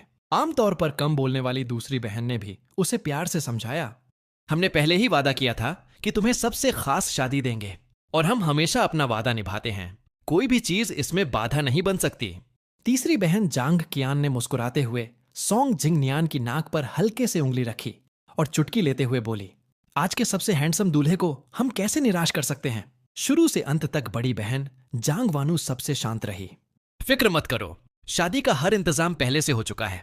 मैंने लोगों को हर जगह निगरानी रखने के लिए कहा है। मैं किसी भी तरह की गड़बड़ी नहीं होने दूंगी। उसकी दृढ़ बातों ने सॉन्ग जिंग नियान को पूरी तरह आश्वस्त कर दिया। उसके दिल में छिपी हुई संतुष्टि और घमंड फिर से जाग उठा। चारों महिलाओं और सॉन्ग जिंग नियान की शादी यूनियन मैनर के प्रीमियम बैंक्वेट हॉल में आयोजित की गई थी, जो मेरे टॉप टियर बैंक्वेट हॉल के बिल्कुल बगल में था। दोनों हॉल बेहद शानदार थे, लेकिन premium hall top tier hall के सामने फीका पड़ जाता था। कम से कम बीच में बना वह विशाल हीरे जैसा चमकता क्रिस्टल फव्वारा तो वहां था ही नहीं। सॉन्ग जिंग नियान की आंखों में असंतोष की एक झलक उभरी। वह मन ही मन सोचने लगा, मेरी शादी सबसे बेहतरीन हॉल में क्यों नहीं हो सकती। उसने तीसरी बहन जांग कियान की बांह पकड़कर बच्चों की तरह मुंह फुलाया। तीसरी बहन, वह फव्वारा कितना सुंदर है। क्या हमारी शादी उस टॉप टियर बैंक्वेट हॉल में नहीं हो सकती? जांग कियान भी थोड़ी हैरान हुई। उसने बड़ी बहन की ओर देखा। दीदी ने तो सारी तैयारियां की थीं। तर्क के अनुसार तो सब कुछ सर्वोच्च स्तर का होना चाहिए था। फिर हमने टॉप टियर हॉल क्यों नहीं बुक किया? उसने बड़ी बहन की ओर मुड़कर कहा, दीदी, जिंगनियान वहां शादी करना चाहता है, जरा बात करके देखिए। जांग वानू ने हल्के से अपनी कनपट्टी दबाई और समझाया, जब मैंने पहले यूनियन मैनर से संपर्क किया था, तब वहां के प्रभारी ने साफ कहा था कि टॉप टियर बैंक्वेट हॉल आम लोगों के लिए उपलब्ध नहीं है। लेकिन जांगयू हमेशा की तरह अधीर थी। वह तुरंत पास खड़े एक कर्मचारी को खींच कर ले आई और पूछने लगी, क्या हमें टॉप टियर बैंक्वेट हॉल में शिफ्ट किया जा सकता है? जितने भी अतिरिक्त पैसे लगेंगे हम देंगे। कर्मचारी को अचानक खींचे जाने से थोड़ी असहजता हुई, लेकिन उसने जल्दी खुद को संभाल लिया। मिस, मुझे खेद है, लेकिन आपकी बुकिंग बदली नहीं जा सकती। टॉप टियर बैंक्वेट हॉल जनता के लिए खुला नहीं है। यह सुनते ही जांग यू ने बाहर खड़े हेलीकॉप्टरों की ओर देखा। उसे यकीन था कि मैंने ही किसी तरह वह हॉल किराए पर लिया होगा। वह तिरस्कार से हंस पड़ी। यह मत कहो कि वह जनता के लिए खुला नहीं है। क्या अभी किसी बाहरी व्यक्ति को किराए पर नहीं दिया गया? अपने बॉस से कहो, आज की शादी के लिए हम 10 गुना कीमत देंगे, लेकिन शादी उसी टॉप टियर बैंक्वेट हॉल में होगी। इतना कहकर उसने कर्मचारी की सहमति का इंतजार तक नहीं किया। वह सीधे सोंग जिंग नियान का हाथ पकड़कर टॉप टियर बैंक्वेट हॉल के प्रवेश द्वार की ओर बढ़ गई। लेकिन जैसे ही वे अंदर जाने वाले थे, सुरक्षा गार्डों ने उन्हें रोक लिया। माफ कीजिए मिस, आपके पास निमंत्रण पत्र नहीं है, इसलिए आप अंदर नहीं जा सकती। जांग यू का गुस्सा तुरंत भड़क उठा। यकीन करो या ना करो, मैं सिर्फ एक फोन कॉल करूंगी और अंदर के लोग खुद मुझे बुलाने आ जाएंगे। उसी क्षण ड्रेसिंग रूम का दरवाजा खुला और मैं बाहर निकल आया। मैंने शांत लेकिन ठंडे स्वर में कहा, यह मेरी शादी का स्थल है, कोई ऐसी जगह नहीं जहां कोई भी आवारा आकर घुस जाए। हेलीकॉप्टर से उतरने के बाद मुझे सीधे ड्रेसिंग रूम में ले जाया गया था। इस समय मैं विशेष रूप से तैयार करवाए गए कस्टम सूट में था। मेरी शर्ट और पैंट एकदम सलीके से व्यवस्थित थीं। गले तक बंद बटन भी मेरे भीतर झलक रही शाही गरिमा को छिपा नहीं पा रहे थे। मैं किसी मध्ययुगीन राजकुमार की तरह दिखाई दे रहा था। जैसे ही चारों महिलाओं ने मुझे देखा, जांग यू अपना गुस्सा तक भूल गई। उसकी आंखों में एक अजीब और गहरा भाव उभरने लगा। बाकी तीनों, जो जल्दी जल्दी वहां पहुंची थीं, भी कुछ क्षणों के लिए ठिठक गईं। सूट में मुझे देखकर वे सब मेरी ओर टकटकी लगाए देखने लगीं। उनकी निगाहें गहरी थीं, इतनी गहरी कि उनमें छिपी चाहत और आकर्षण साफ दिखाई दे रहा था। जांग कियान सबसे पहले आगे बढ़ी।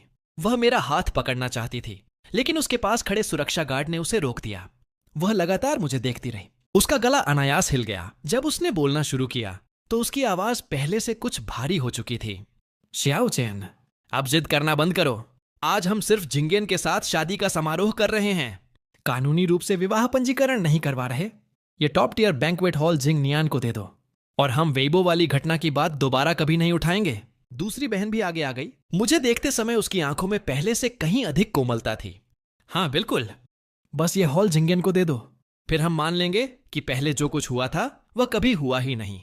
हमारा परिवार फिर पहले की तरह खुशी खुशी साथ रह सकता है। यहां तक कि हमेशा ठंडी और भावहीन रहने वाली बड़ी बहन जांग वानू की आंखों में भी अनजाने में एक अलग चमक उभर आई थी।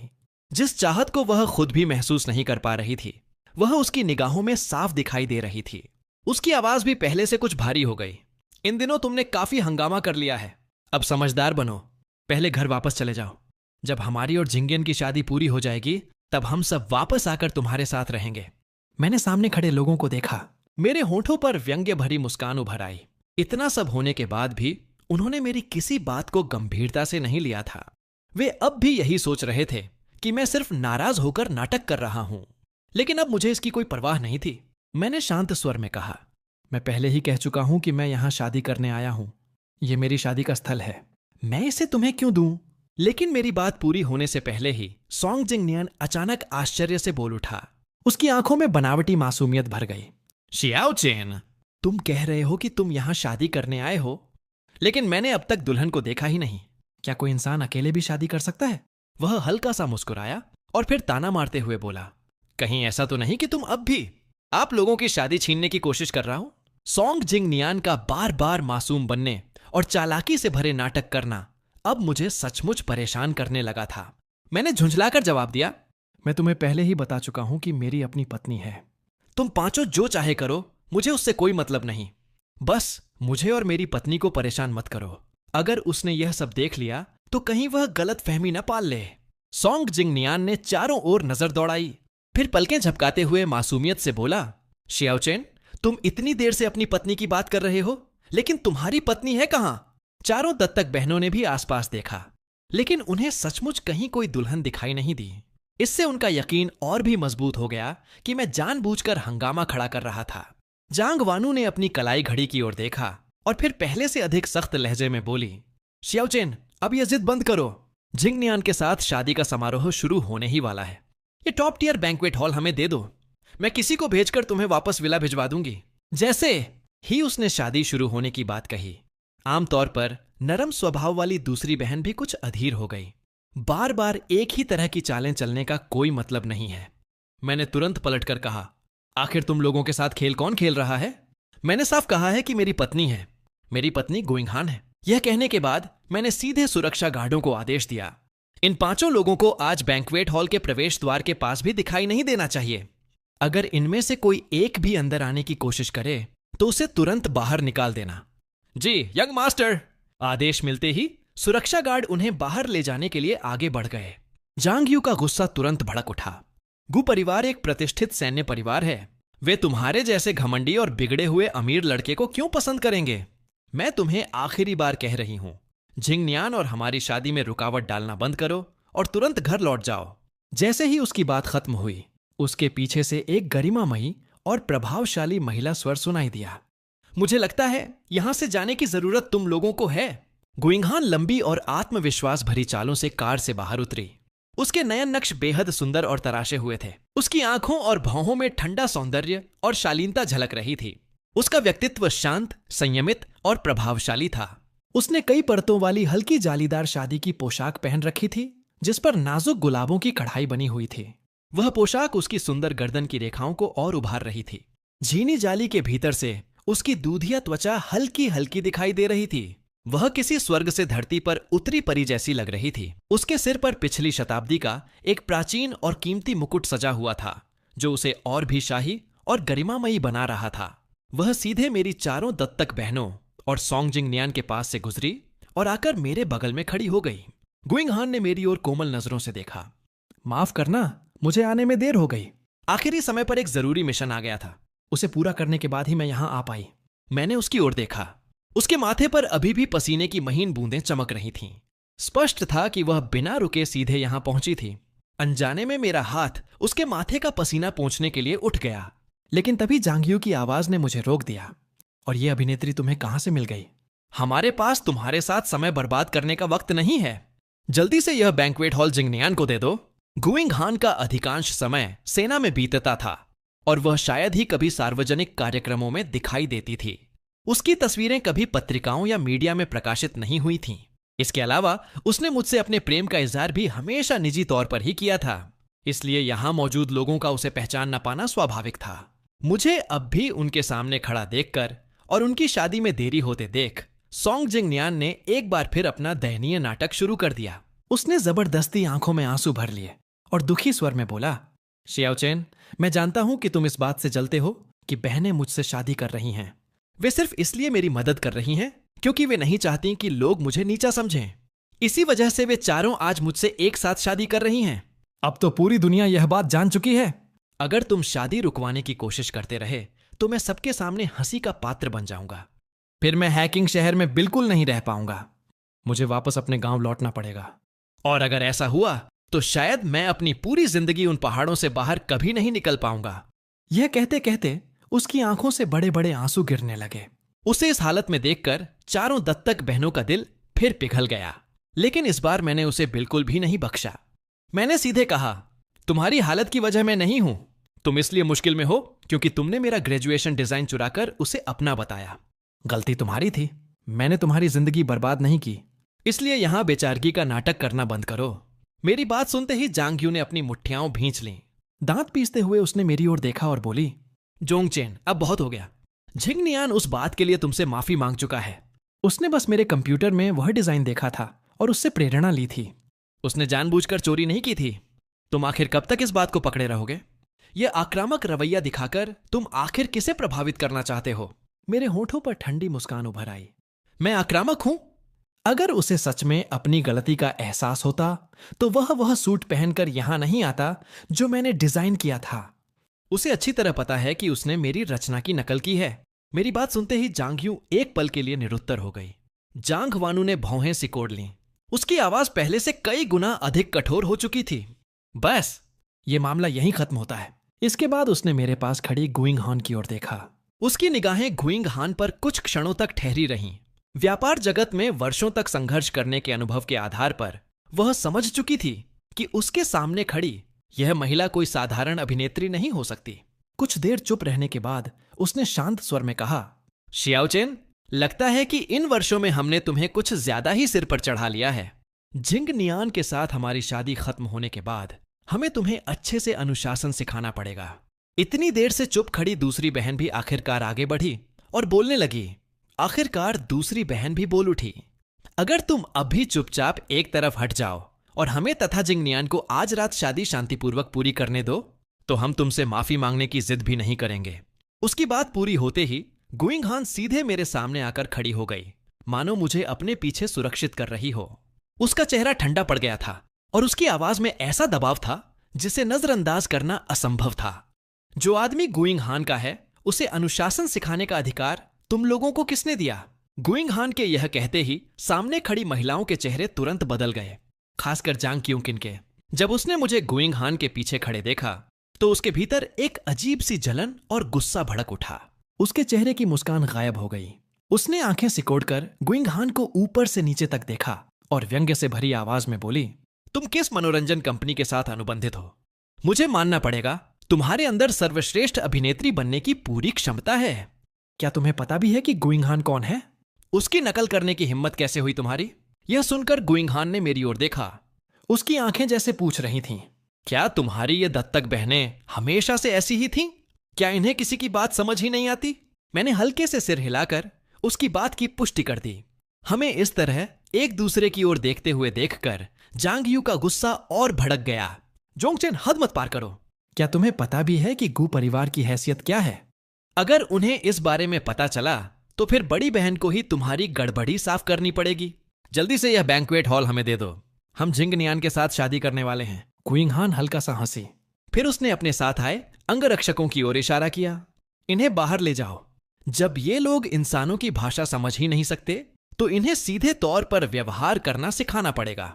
इन पांचों को रिसोर्ट से बाहर निकालो और आज के बाद गु परिवार की किसी भी संपत्ति में इनके प्रवेश पर प्रतिबंध लगा दो।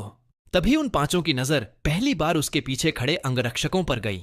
वे रिसोर्ट के साधारण सुरक्षा गार्डों जैसे बिल्कुल नहीं थे। हर एक का शरीर बेहद मजबूत था और उनके व्यक्तित्व से साफ झलक रहा था कि वे सैन्य पृष्ठभूमि से जुड़े हुए लोग हैं। जांग यू कुछ और कहना चाहती थी, लेकिन तभी जांग वानू ने उसे डांट दिया, चुप रहो। फिर जांग वानू ने सिर उठाकर सीधे गुइंग हान की आंखों में देखा। उन गहरी आंखों में छिपी शक्ति और उसके पूरे व्यक्तित्व से निकलता दबदबा एक ही बात कह रहा था। उनके सामने खड़ी महिला शायद सचमुच गुइंग हान ही थी। इससे पहले कि अंगरक्षक उन्हें जबरदस्ती बाहर निकालते, उसने समझौता करना बेहतर समझा। हमें यह बैंक्वेट हॉल नहीं चाहिए। हम अपने पुराने हॉल में वापस जाकर वहीं शादी करेंगे। तुम चाहे जो भी हो, तुम्हें जांग परिवार की हैसियत के बारे में पता ही होगा। हमारे दोनों परिवार हमेशा से सहयोग करते आए हैं। बात को इतना बदसूरत बनाना किसी के लिए भी अच्छा नहीं होगा। जैसा कि एक अनुभवी व्यवसायी से उम्मीद की जाती है, जांग वानू अच्छी तरह जानती थी कि लोगों को कैसे प्रभावित किया जाता है, लेकिन गुइंग हान ने उसकी बातों पर जरा भी ध्यान नहीं दिया। उसकी भौहों में ठंडापन साफ झलक रहा था। वह तीखे स्वर में बोली, अगर मुझे सही याद है तो तुम लोग सिर्फ दादाजी द्वारा गोद ली गई थीं। तुम असली उत्तराधिकारी नहीं हो। जोंग परिवार के सहारे के बिना तुम्हारी कोई पहचान नहीं है। अगर दादाजी को पता चल जाए कि तुम उनके अपने पोते के साथ ऐसा व्यवहार करती हो तो शायद वे बहुत पहले ही तुम्हें घर से निकाल चुके होते। मेरे धैर्य की सीमा खत्म होने से पहले यहां से निकल जाओ। तुम लोगों का यहां कोई स्वागत नहीं है। गुइंग हान के शब्द सीधे उनकी सबसे कमजोर नस पर जाकर लगे। उन सभी के चेहरे एक पल में सख्त हो गए, लेकिन स्पष्ट था कि वे इतनी आसानी से जाना नहीं चाहती थीं। हर किसी की मुट्ठियां कसकर बंध गईं। फिर भी पहले की तरह उनमें से कोई भी गुइंग हान को चुनौती देने की हिम्मत नहीं कर पाया। किसी न किसी स्तर पर वे सभी उसके व्यक्तित्व से निकलने वाले उस भयावह दबाव को महसूस कर चुकी थीं और बड़ी बहन की चेतावनी के बाद वे केवल गुस्से से गुइंग हान को घूर सकती थीं। जांग वानू हमेशा शांत रहती थी, लेकिन इस समय वह सचमुच क्रोधित थी, मानो किसी ने उसकी सबसे संवेदनशील जगह पर चोट कर दी हो। उसने ठंडी आवाज में कहा, हम जा सकते हैं, लेकिन शियाओचेन हमारे साथ जाएगा? हम उसकी मंगेतर हैं। हम उसे किसी दूसरी औरत के साथ नहीं छोड़ सकते। गुइंग हान की भौहें हल्की सी सिकुड़ गईं। उसके चेहरे पर एक तीखी धार उभर आई। उसका पूरा व्यक्तित्व एक ऐसी शासक की तरह लग रहा था जिसे कोई चुनौती नहीं दे सकता। जांग वानू उसकी आंखों में देखती रही। उसकी आंखों में जिद साफ दिखाई दे रही थी। दोनों में से कोई भी पीछे हटने को तैयार नहीं था। गुइंग हान ने ठंडे स्वर में कहा, तुम्हें यह विश्वास किसने दिला दिया कि तुम शियाओचेन की मंगेतर हो? आज मेरी और शियाओचेन की शादी है। आज के बाद वह सिर्फ गुइंग हान का होगा और तुम लोगों से उसका कोई संबंध नहीं रहेगा। इतना कहकर उसने सीधे हाथ उठा दिया। उसके आदेश पर लोग उन 5 मुसीबतों को पकड़कर बाहर ले जाने के लिए आगे बढ़ गए। लेकिन अचानक उसे जैसे कुछ याद आया। अपने नए पति के सामने खुद का इतना कठोर और निर्दयी रूप दिखाना उसे थोड़ा असहज कर गया। वह मेरी ओर मुड़ी और सिर झुकाकर मेरी आंखों में देखने लगी। जब उसने फिर बात की तो उसकी आवाज पहले की तुलना में बहुत नरम हो चुकी थी। शियाओचेन, क्या तुम मेरे इस रूप से डर गए हो? गुइंग हान का जन्म गु परिवार जैसे शक्तिशाली घराने में हुआ था। ऐसे परिवार में मजबूती से खड़े रहने के लिए व्यक्ति को कठोर तरीके भी सीखने पड़ते हैं। बस वह कभी नहीं चाहती थी कि मैं उसका यह पक्ष देखूं। मैंने सिर उठाकर उसकी आंखों में देखा। मेरी नजरों में केवल सच्चाई थी। नहीं, बल्कि मुझे तो तुम्हारा धन्यवाद करना चाहिए। तुमने मेरी कई बड़ी परेशानियां एक ही बार में हल कर दी। मेरी बात सुनते ही गुइंग हान ने राहत की सांस ली। वह पहले से ही मेरी और उन यांग बहनों के बीच के रिश्ते के बारे में जानती थी। उसे यह भी पता था कि पहले उन्हीं में से किसी एक को मेरी मंगेतर बनना था। वह हमेशा सोचती थी कि वे बहनें मेरा बहुत ख्याल रखती हैं। लेकिन आज जो कुछ उसने देखा, उसके बाद उसे समझ आ गया कि मैंने इतने वर्षों में कितना कुछ सहा था। गुइंग हान की कोमल नजरें लगातार मुझ पर टिकी रहीं। उसकी आंखों में दृढ़ता और अपनापन दोनों थे। उस तरह लगातार देखे जाने पर मुझे थोड़ी शर्म आने लगी। मेरे गाल हल्के हल्के लाल हो गए। यह देखकर वह मुस्कुराई। फिर उसने सावधानी से लपेटा हुआ क्योनी केक का एक टुकड़ा निकाला और मेरी हथेली पर रख दिया। इतनी देर से इंतजार कर रहे हो? तुम्हें भूख लगी होगी, पहले कुछ खा लो ताकि पेट भर जाए। उसकी चिंता और स्नेह में मैं पूरी तरह डूबता जा रहा था। मैं पूरी तरह गुइंग हान के स्नेह और कोमलता में डूब चुका था। मुझे ऐसा लग रहा था मानो मेरा पूरा शरीर हल्का हो गया हो और मैं हवा में तैर रहा हूं। अनजाने में मैंने क्योनी केक का पैकेट खोला और एक कौर खा लिया। केक बेहद मुलायम था। उसमें हल्की सी मिठास थी जो बिल्कुल भी ज्यादा नहीं लग रही थी। स्वाद इतना अच्छा था कि मैं अनायास मुस्कुरा उठा। आधा केक खाने के बाद अचानक मुझे कुछ याद आया। मैंने अपने बैग से वह ब्रोच निकाला जिसे मैंने बहुत पहले से उसके लिए तैयार करके रखा था। जब मैंने वह उसे दिया तो शर्म के कारण उसकी आंखों में देखने की हिम्मत तक नहीं हुई। मैंने धीरे से कहा, यह तुम्हारे लिए मैंने एक उपहार चुना था। हालांकि यह हमारी पहली मुलाकात नहीं है, फिर भी मैं तुम्हें कुछ देना चाहता था। इसे चुनने में मैंने बहुत समय लगाया था। मुझे नहीं पता कि तुम्हें यह पसंद आएगा या नहीं। गुइंग हान ने बिना झिझक उपहार स्वीकार कर लिया। उसने मुस्कुराती आंखों से मेरी ओर देखा और बेहद नरम स्वर में कहा, मुझे बहुत पसंद आया। तुम्हारी दी हुई कोई भी चीज मुझे पसंद आएगी। उसे बिल्कुल उम्मीद नहीं थी कि उसका पति इतना प्यारा और शर्मीला होगा। एक पल के लिए उसका मन हुआ कि मेरे गाल खींचकर प्यार करे, लेकिन उसने खुद को रोक लिया। उसे डर था कि कहीं मैं घबरा ना जाऊं। जिस दिन उसने मुझे पहली बार देखा था, उसी दिन उसने मन ही मन तय कर लिया था कि वह मुझसे ही शादी करेगी। लेकिन बाद में पारिवारिक जिम्मेदारियों और परिस्थितियों की वजह से वह हमेशा मेरे साथ नहीं रह पाई। इसी कारण वह मेरे बड़े होने के कई सालों की यादों का हिस्सा नहीं बन सकी। गुइंग हान ने मन ही मन एक संकल्प लिया। अब से वह मुझे दोगुना प्यार देगी और उन सभी खोए हुए वर्षों की भरपाई करेगी। दादाजी की तबीयत ठीक नहीं थी, इसलिए मैंने उन्हें अस्पताल से निकलकर शादी में आने की अनुमति नहीं दी। गुइंग हान भी नहीं चाहती थी कि मुझ पर किसी तरह का दबाव पड़े, इसलिए उसने परिवार के केवल कुछ बुजुर्गों को ही आमंत्रित किया था। शादी का समारोह बहुत सादा और शांतिपूर्ण रहा। समारोह समाप्त होने के बाद मैं उसके साथ सैन्य क्षेत्र के पारिवारिक आवास में लौट आया। गुइंग हान ने हमारे नए घर को बहुत खूबसूरती से सजाया था। यहां तक कि मेरे लिए चप्पलें, टूथब्रश और तौलिए भी पहले से तैयार रखे गए थे। हालांकि विला की तुलना में सैन्य क्षेत्र का वातावरण थोड़ा साधारण था। गुइंग हान ने मेरी ओर देखते हुए कहा, असल में मैं सोच रही थी कि तुम्हें शहर वाले विला में रहने दूं, लेकिन गु परिवार के रिश्ते बहुत जटिल हैं। मैं नहीं चाहती थी कि तुम वहां अकेले रहो और उन लोगों का सामना करो। इसीलिए मैं तुम्हें अपने साथ सैन्य क्षेत्र में ले आई। यहाँ की सुविधाएं शायद थोड़ी कम हो, लेकिन यहाँ कोई भी तुम्हें परेशान करने नहीं आएगा। तुम शांति से वह सब कर सकोगे जो तुम्हें पसंद है। इतना कहकर उसने प्यार से मेरे सिर पर हाथ फेरा। आज तुम भी बहुत थक गए हो, नहा धोकर जल्दी आराम कर लेते हैं। उसकी बात सुनते ही मेरा चेहरा गर्म हो गया। मेरे मन में अचानक एक सवाल कौंधा, क्या आज रात हम एक ही बिस्तर पर सोएंगे या अलग अलग? हल्की रोशनी में मेरे गालों की लाली साफ दिखाई दे रही थी। मैं किसी नशे में डूबे व्यक्ति जैसा लग रहा था। गुइंग हान एक कदम और करीब आ गई। हमारे बीच की दूरी अचानक बहुत कम हो गई। वह हल्का सा पंजों के बल उठी। उसकी गर्म सांसें मेरे कानों को छू गईं। वह मुस्कुराई और धीमे स्वर में बोली, तो शियाओचेन क्या चाहता है? एक ही बिस्तर पर सोना या अलग अलग कमरों में? इस समय की गुइंगहान दिन वाली गंभीर और प्रभावशाली महिला से बिल्कुल अलग थी। उसकी आवाज में हल्का सा आकर्षण और शरारत घुली हुई थी। उसके शरीर से आती साफ और सुखद खुशबू ने मुझे पूरी तरह घेर लिया। मेरा दिमाग एकदम खाली हो गया। मैं ठीक से सोच भी नहीं पा रहा था। लेकिन मेरे जवाब देने से पहले ही गुइंगहान संयम के साथ एक कदम पीछे हट गई। इस फ्लैट में 2 बेडरूम हैं। तुम मास्टर बेडरूम में सोओगे, मैं गेस्ट रूम में सो जाऊंगी। वास्तव में अब हम पति पत्नी बन चुके थे। एक ही कमरे में सोना बिल्कुल स्वाभाविक बात थी। लेकिन हमारा आपसी परिचय अभी बहुत गहरा नहीं था। मैं सचमुच अभी इसके लिए मानसिक रूप से तैयार नहीं था। गुइंगहान ने मेरी घबराहट साफ महसूस कर ली थी, इसलिए उसने मुझे किसी भी तरह असहज नहीं किया। उधर उसी समय हैकिंग शहर के विला के बाहर जांग वानू और बाकी लोग सोंगजिंग नियान को लेकर वापस लौटे।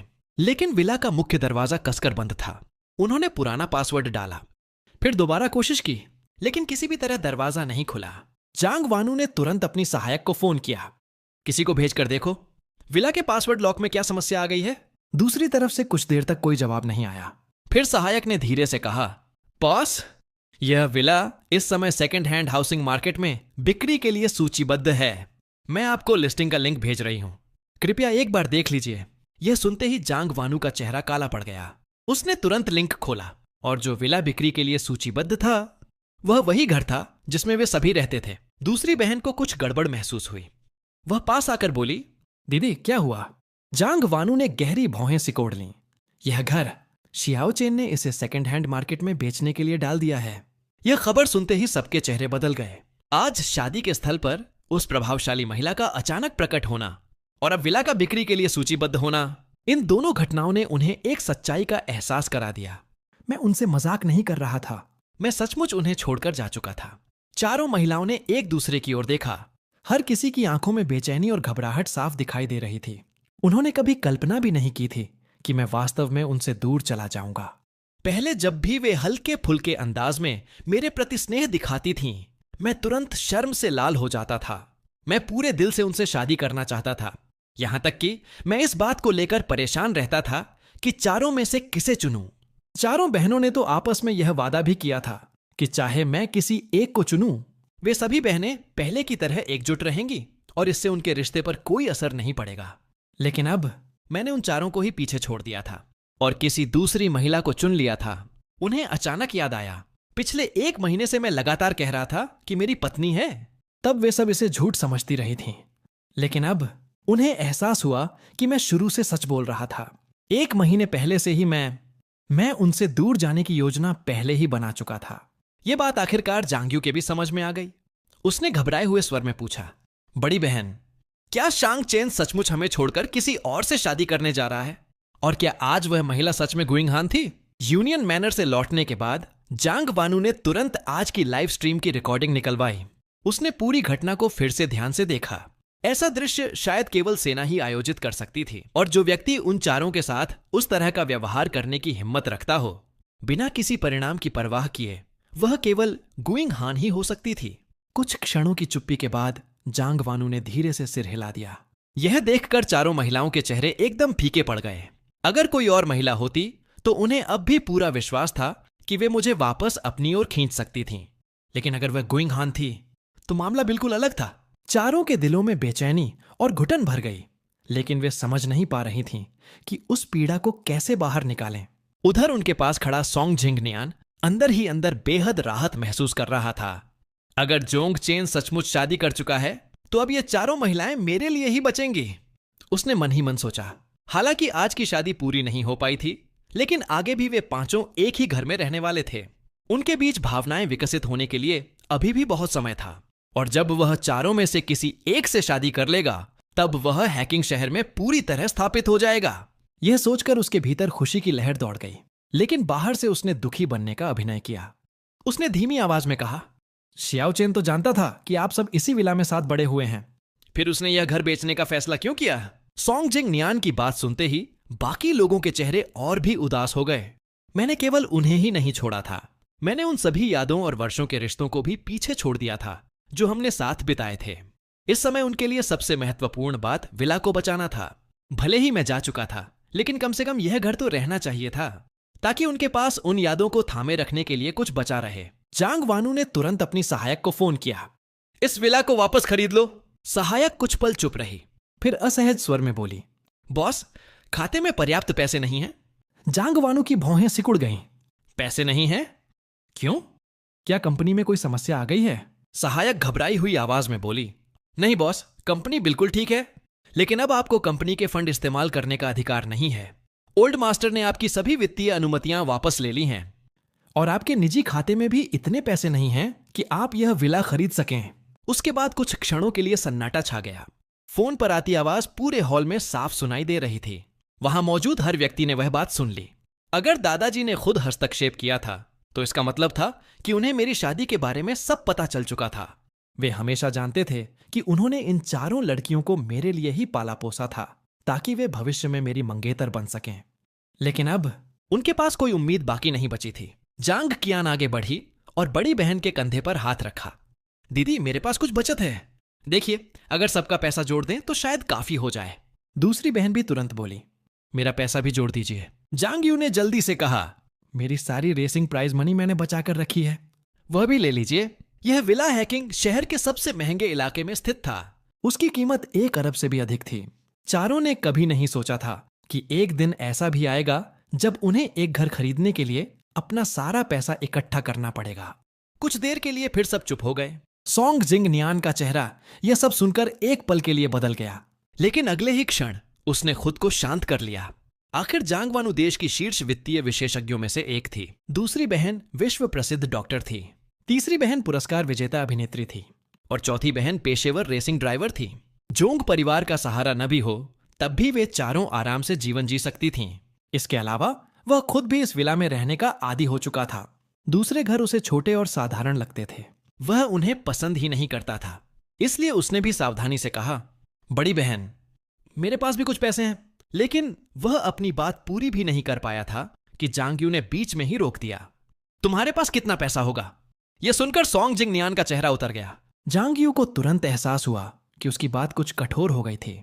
वह जल्दी से बोली, मेरा वह मतलब नहीं था। इस विला का तुमसे कोई संबंध नहीं है। तुम्हें पैसे देने की जरूरत नहीं है। लेकिन उसकी यह सफाई भी सोंग जिंग नियान को अच्छा महसूस नहीं करा सकी, बल्कि उसका चेहरा और अधिक खराब हो गया। बस अब फर्क इतना था कि किसी का ध्यान उस पर नहीं था, इसलिए उसकी भावनाओं को भी किसी ने नहीं देखा। पहले ऐसा नहीं होता था। उसके चेहरे का हल्का सा बदलाव भी सबकी नजर में आ जाता था। अगर वह जरा सा भी दुखी होता तो चारों महिलाएं तुरंत बेचैन हो जाती थीं। लेकिन अब सब कुछ बदल चुका था। मेरे जाने के बाद जांग वानू ने सबका पैसा इकट्ठा किया और सहायक को विला वापस खरीदने का आदेश दे दिया। फोन रखने के बाद उसने बाकी लोगों से कहा, मेरे पास अभी कुछ स्टॉक्स और फंड भी हैं। जब वे कैश हो जाएंगे तो मैं तुम लोगों का हिस्सा लौटा दूंगी। सबसे बड़ी बहन होने के नाते वह नहीं चाहती थी कि उसकी छोटी बहनों को किसी प्रकार का नुकसान उठाना पड़े। हालांकि वे खून से जुड़ी बहनें नहीं थीं, लेकिन वर्षों की कठिनाइयों और संघर्षों ने उन्हें एक परिवार बना दिया था। वे लंबे समय से एक दूसरे के लिए सच्चे परिवार जैसी बन चुकी थीं। दूसरी बहन ने अपना चश्मा ठीक करते हुए कहा, दीदी, हमारे पास जीवन चलाने के लिए पर्याप्त पैसा है। आपको अपने निवेश निकालने की कोई जल्दी नहीं है। इसे ऐसे समझिए कि हमने अपना पैसा आपके पास सुरक्षित रखा है। जब कभी सच में जरूरत होगी हम खुद आपसे मांग लेंगे। बाकी दोनों ने भी सहमति में सिर हिलाया।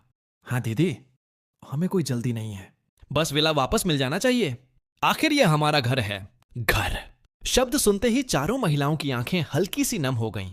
यही वह जगह थी जहां दादाजी ने उन्हें एक परिवार दिया था। यही उन्होंने मेरे साथ अनगिनत खुशियां बांटी थीं। यही उनकी सबसे सुंदर यादें बसी हुई थीं। सहायक ने बहुत तेजी से काम किया। 10 मिनट भी नहीं बीते थे कि खरीदारी की प्रक्रिया पूरी हो गई और मुख्य द्वार का नया पासवर्ड भी भेज दिया गया। जैसे ही चारों महिलाएं घर के अंदर दाखिल हुईं, उनके दिलों का बोझ थोड़ा हल्का हो गया। कम से कम उन्होंने उन यादों को बचा लिया था जो कभी हम सबके बीच थीं। उन्होंने पीछे खड़े सोंग जिंग नियान की ओर ध्यान भी नहीं दिया। सब सीधे मेरे कमरे की ओर बढ़ गईं। लेकिन कमरे में प्रवेश करते ही वे स्तब्ध रह गईं। उन्हें पहली बार एहसास हुआ कि घर की बहुत सी जगहें पहले जैसी नहीं रहीं। विला के अंदर कदम रखते ही उन्हें महसूस हुआ कि पूरा घर कितना सूना हो चुका है। और जब वे मेरे कमरे में पहुंची तो वहां फर्नीचर के अलावा लगभग कुछ भी नहीं बचा था। मैं इतना निर्णायक होकर गया था कि अब उनके पास इस सच को स्वीकार करने के अलावा कोई रास्ता नहीं था कि मैं वास्तव में उन्हें छोड़ चुका हूं।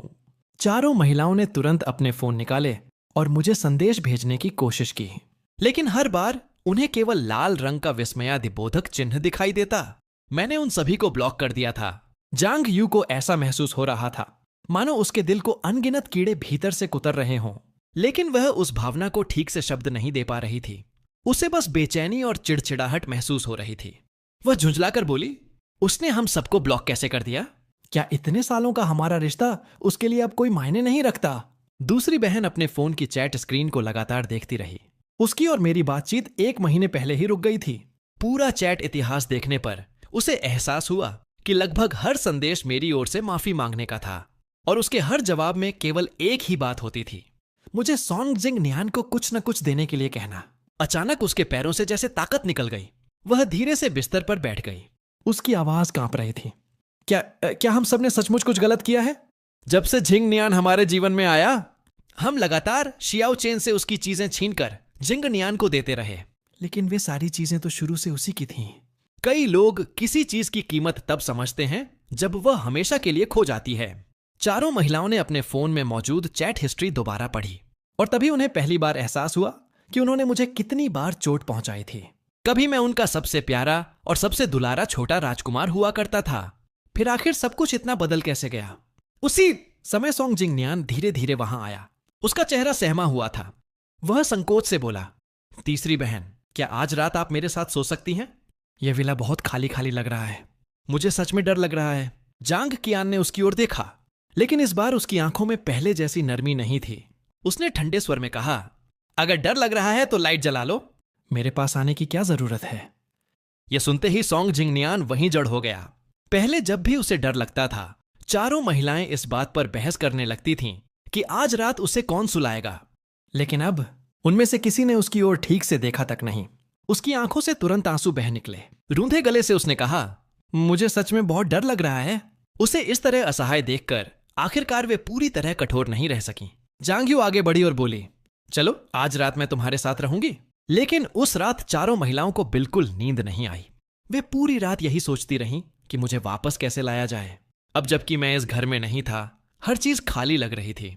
इस विला में उनकी अनगिनत यादें बसी हुई थीं। जब मैं 10 साल का था, तब से लेकर कॉलेज से स्नातक होने तक की हर मीठी और कड़वी याद उनके मन में बार बार उभरती रही। उधर मुझे उस रात बेहद गहरी और सुकून भरी नींद आई। पुनर्जन्म के बाद यह मेरी सबसे अच्छी नींद थी। गुइंग हान ने मेरी जिंदगी से उन सभी लोगों को दूर कर दिया था। कई दिनों बाद पहली बार मुझे कोई बुरा सपना भी नहीं आया। जब मेरी आंख खुली तब लगभग दोपहर होने वाली थी। गुइंग हान अपने विश्राम समय में मेरे लिए दोपहर का खाना लेकर वापस आई थी। उसने मुस्कुराकर कहा, कैंटीन का खाना काफी फीका होता है। मुझे लगा शायद तुम्हें पसंद ना आए, इसलिए मैं बेस के बाहर से तुम्हारे लिए मसालेदार चिकन और उबले हुए पोर्क स्लाइस लेकर आई हूं। आओ छक्कर देखो। खाना खोलते ही उसकी खुशबू कमरे में फैल गई। मुझे बचपन से ही तीखा खाना बहुत पसंद था। ये दोनों व्यंजन बिल्कुल मेरी पसंद के थे। मुझे इतने चाव से खाते देखकर गुइंग हान के सामान्यतः गंभीर चेहरे पर भी हल्की मुस्कान आ गई। वह बोली, धीरे खाओ, कोई तुमसे खाना छीनने वाला नहीं है। फिर उसने मेरे हाथ में पानी का गिलास थमा दिया। आज दोपहर मेरी छुट्टी है। चलो हम दोनों साथ में दादाजी से मिलने गु परिवार के नर्सिंग होम चलते हैं। मैंने तुरंत सिर हिलाकर हामी भर दी। पिछले जन्म में जांग वानू और बाकी लोगों ने मुझे कैद करके रखा था। दादाजी के अंतिम समय से पहले मैं उनसे एक बार भी नहीं मिल पाया था। वह हमेशा मेरे जीवन का सबसे बड़ा पछतावा रहा। दादाजी ने अपनी जवानी में कई महान काम किए थे, लेकिन उम्र बढ़ने के साथ पुरानी चोटों का दर्द उन्हें लगातार परेशान करता रहता था। हालांकि उनका शरीर अभी भी काफी मजबूत था। मेरे पिछले जीवन में कुछ समय बाद अचानक उन्हें दिल का दौरा पड़ा था और उनका निधन हो गया था। लेकिन इस जन्म में मैं ऐसा नहीं होने दूंगा। मैं उन्हें पूरी तरह चिकित्सकीय जांच करवाऊंगा और उस दुखद घटना को होने से रोकूंगा। जब हम बाहर निकलने लगे तो गुइंग हान ने धीरे से मेरा हाथ थाम लिया। उसकी उंगलियां बेहद मुलायम थीं। उनका हल्का स्पर्श मेरी हथेली को गुदगुदाने लगा। यहां तक कि मेरा दिल भी अजीब तरह से धड़कने लगा। हम दोनों चिनार के पेड़ों की कतारों के नीचे साथ साथ चल रहे थे।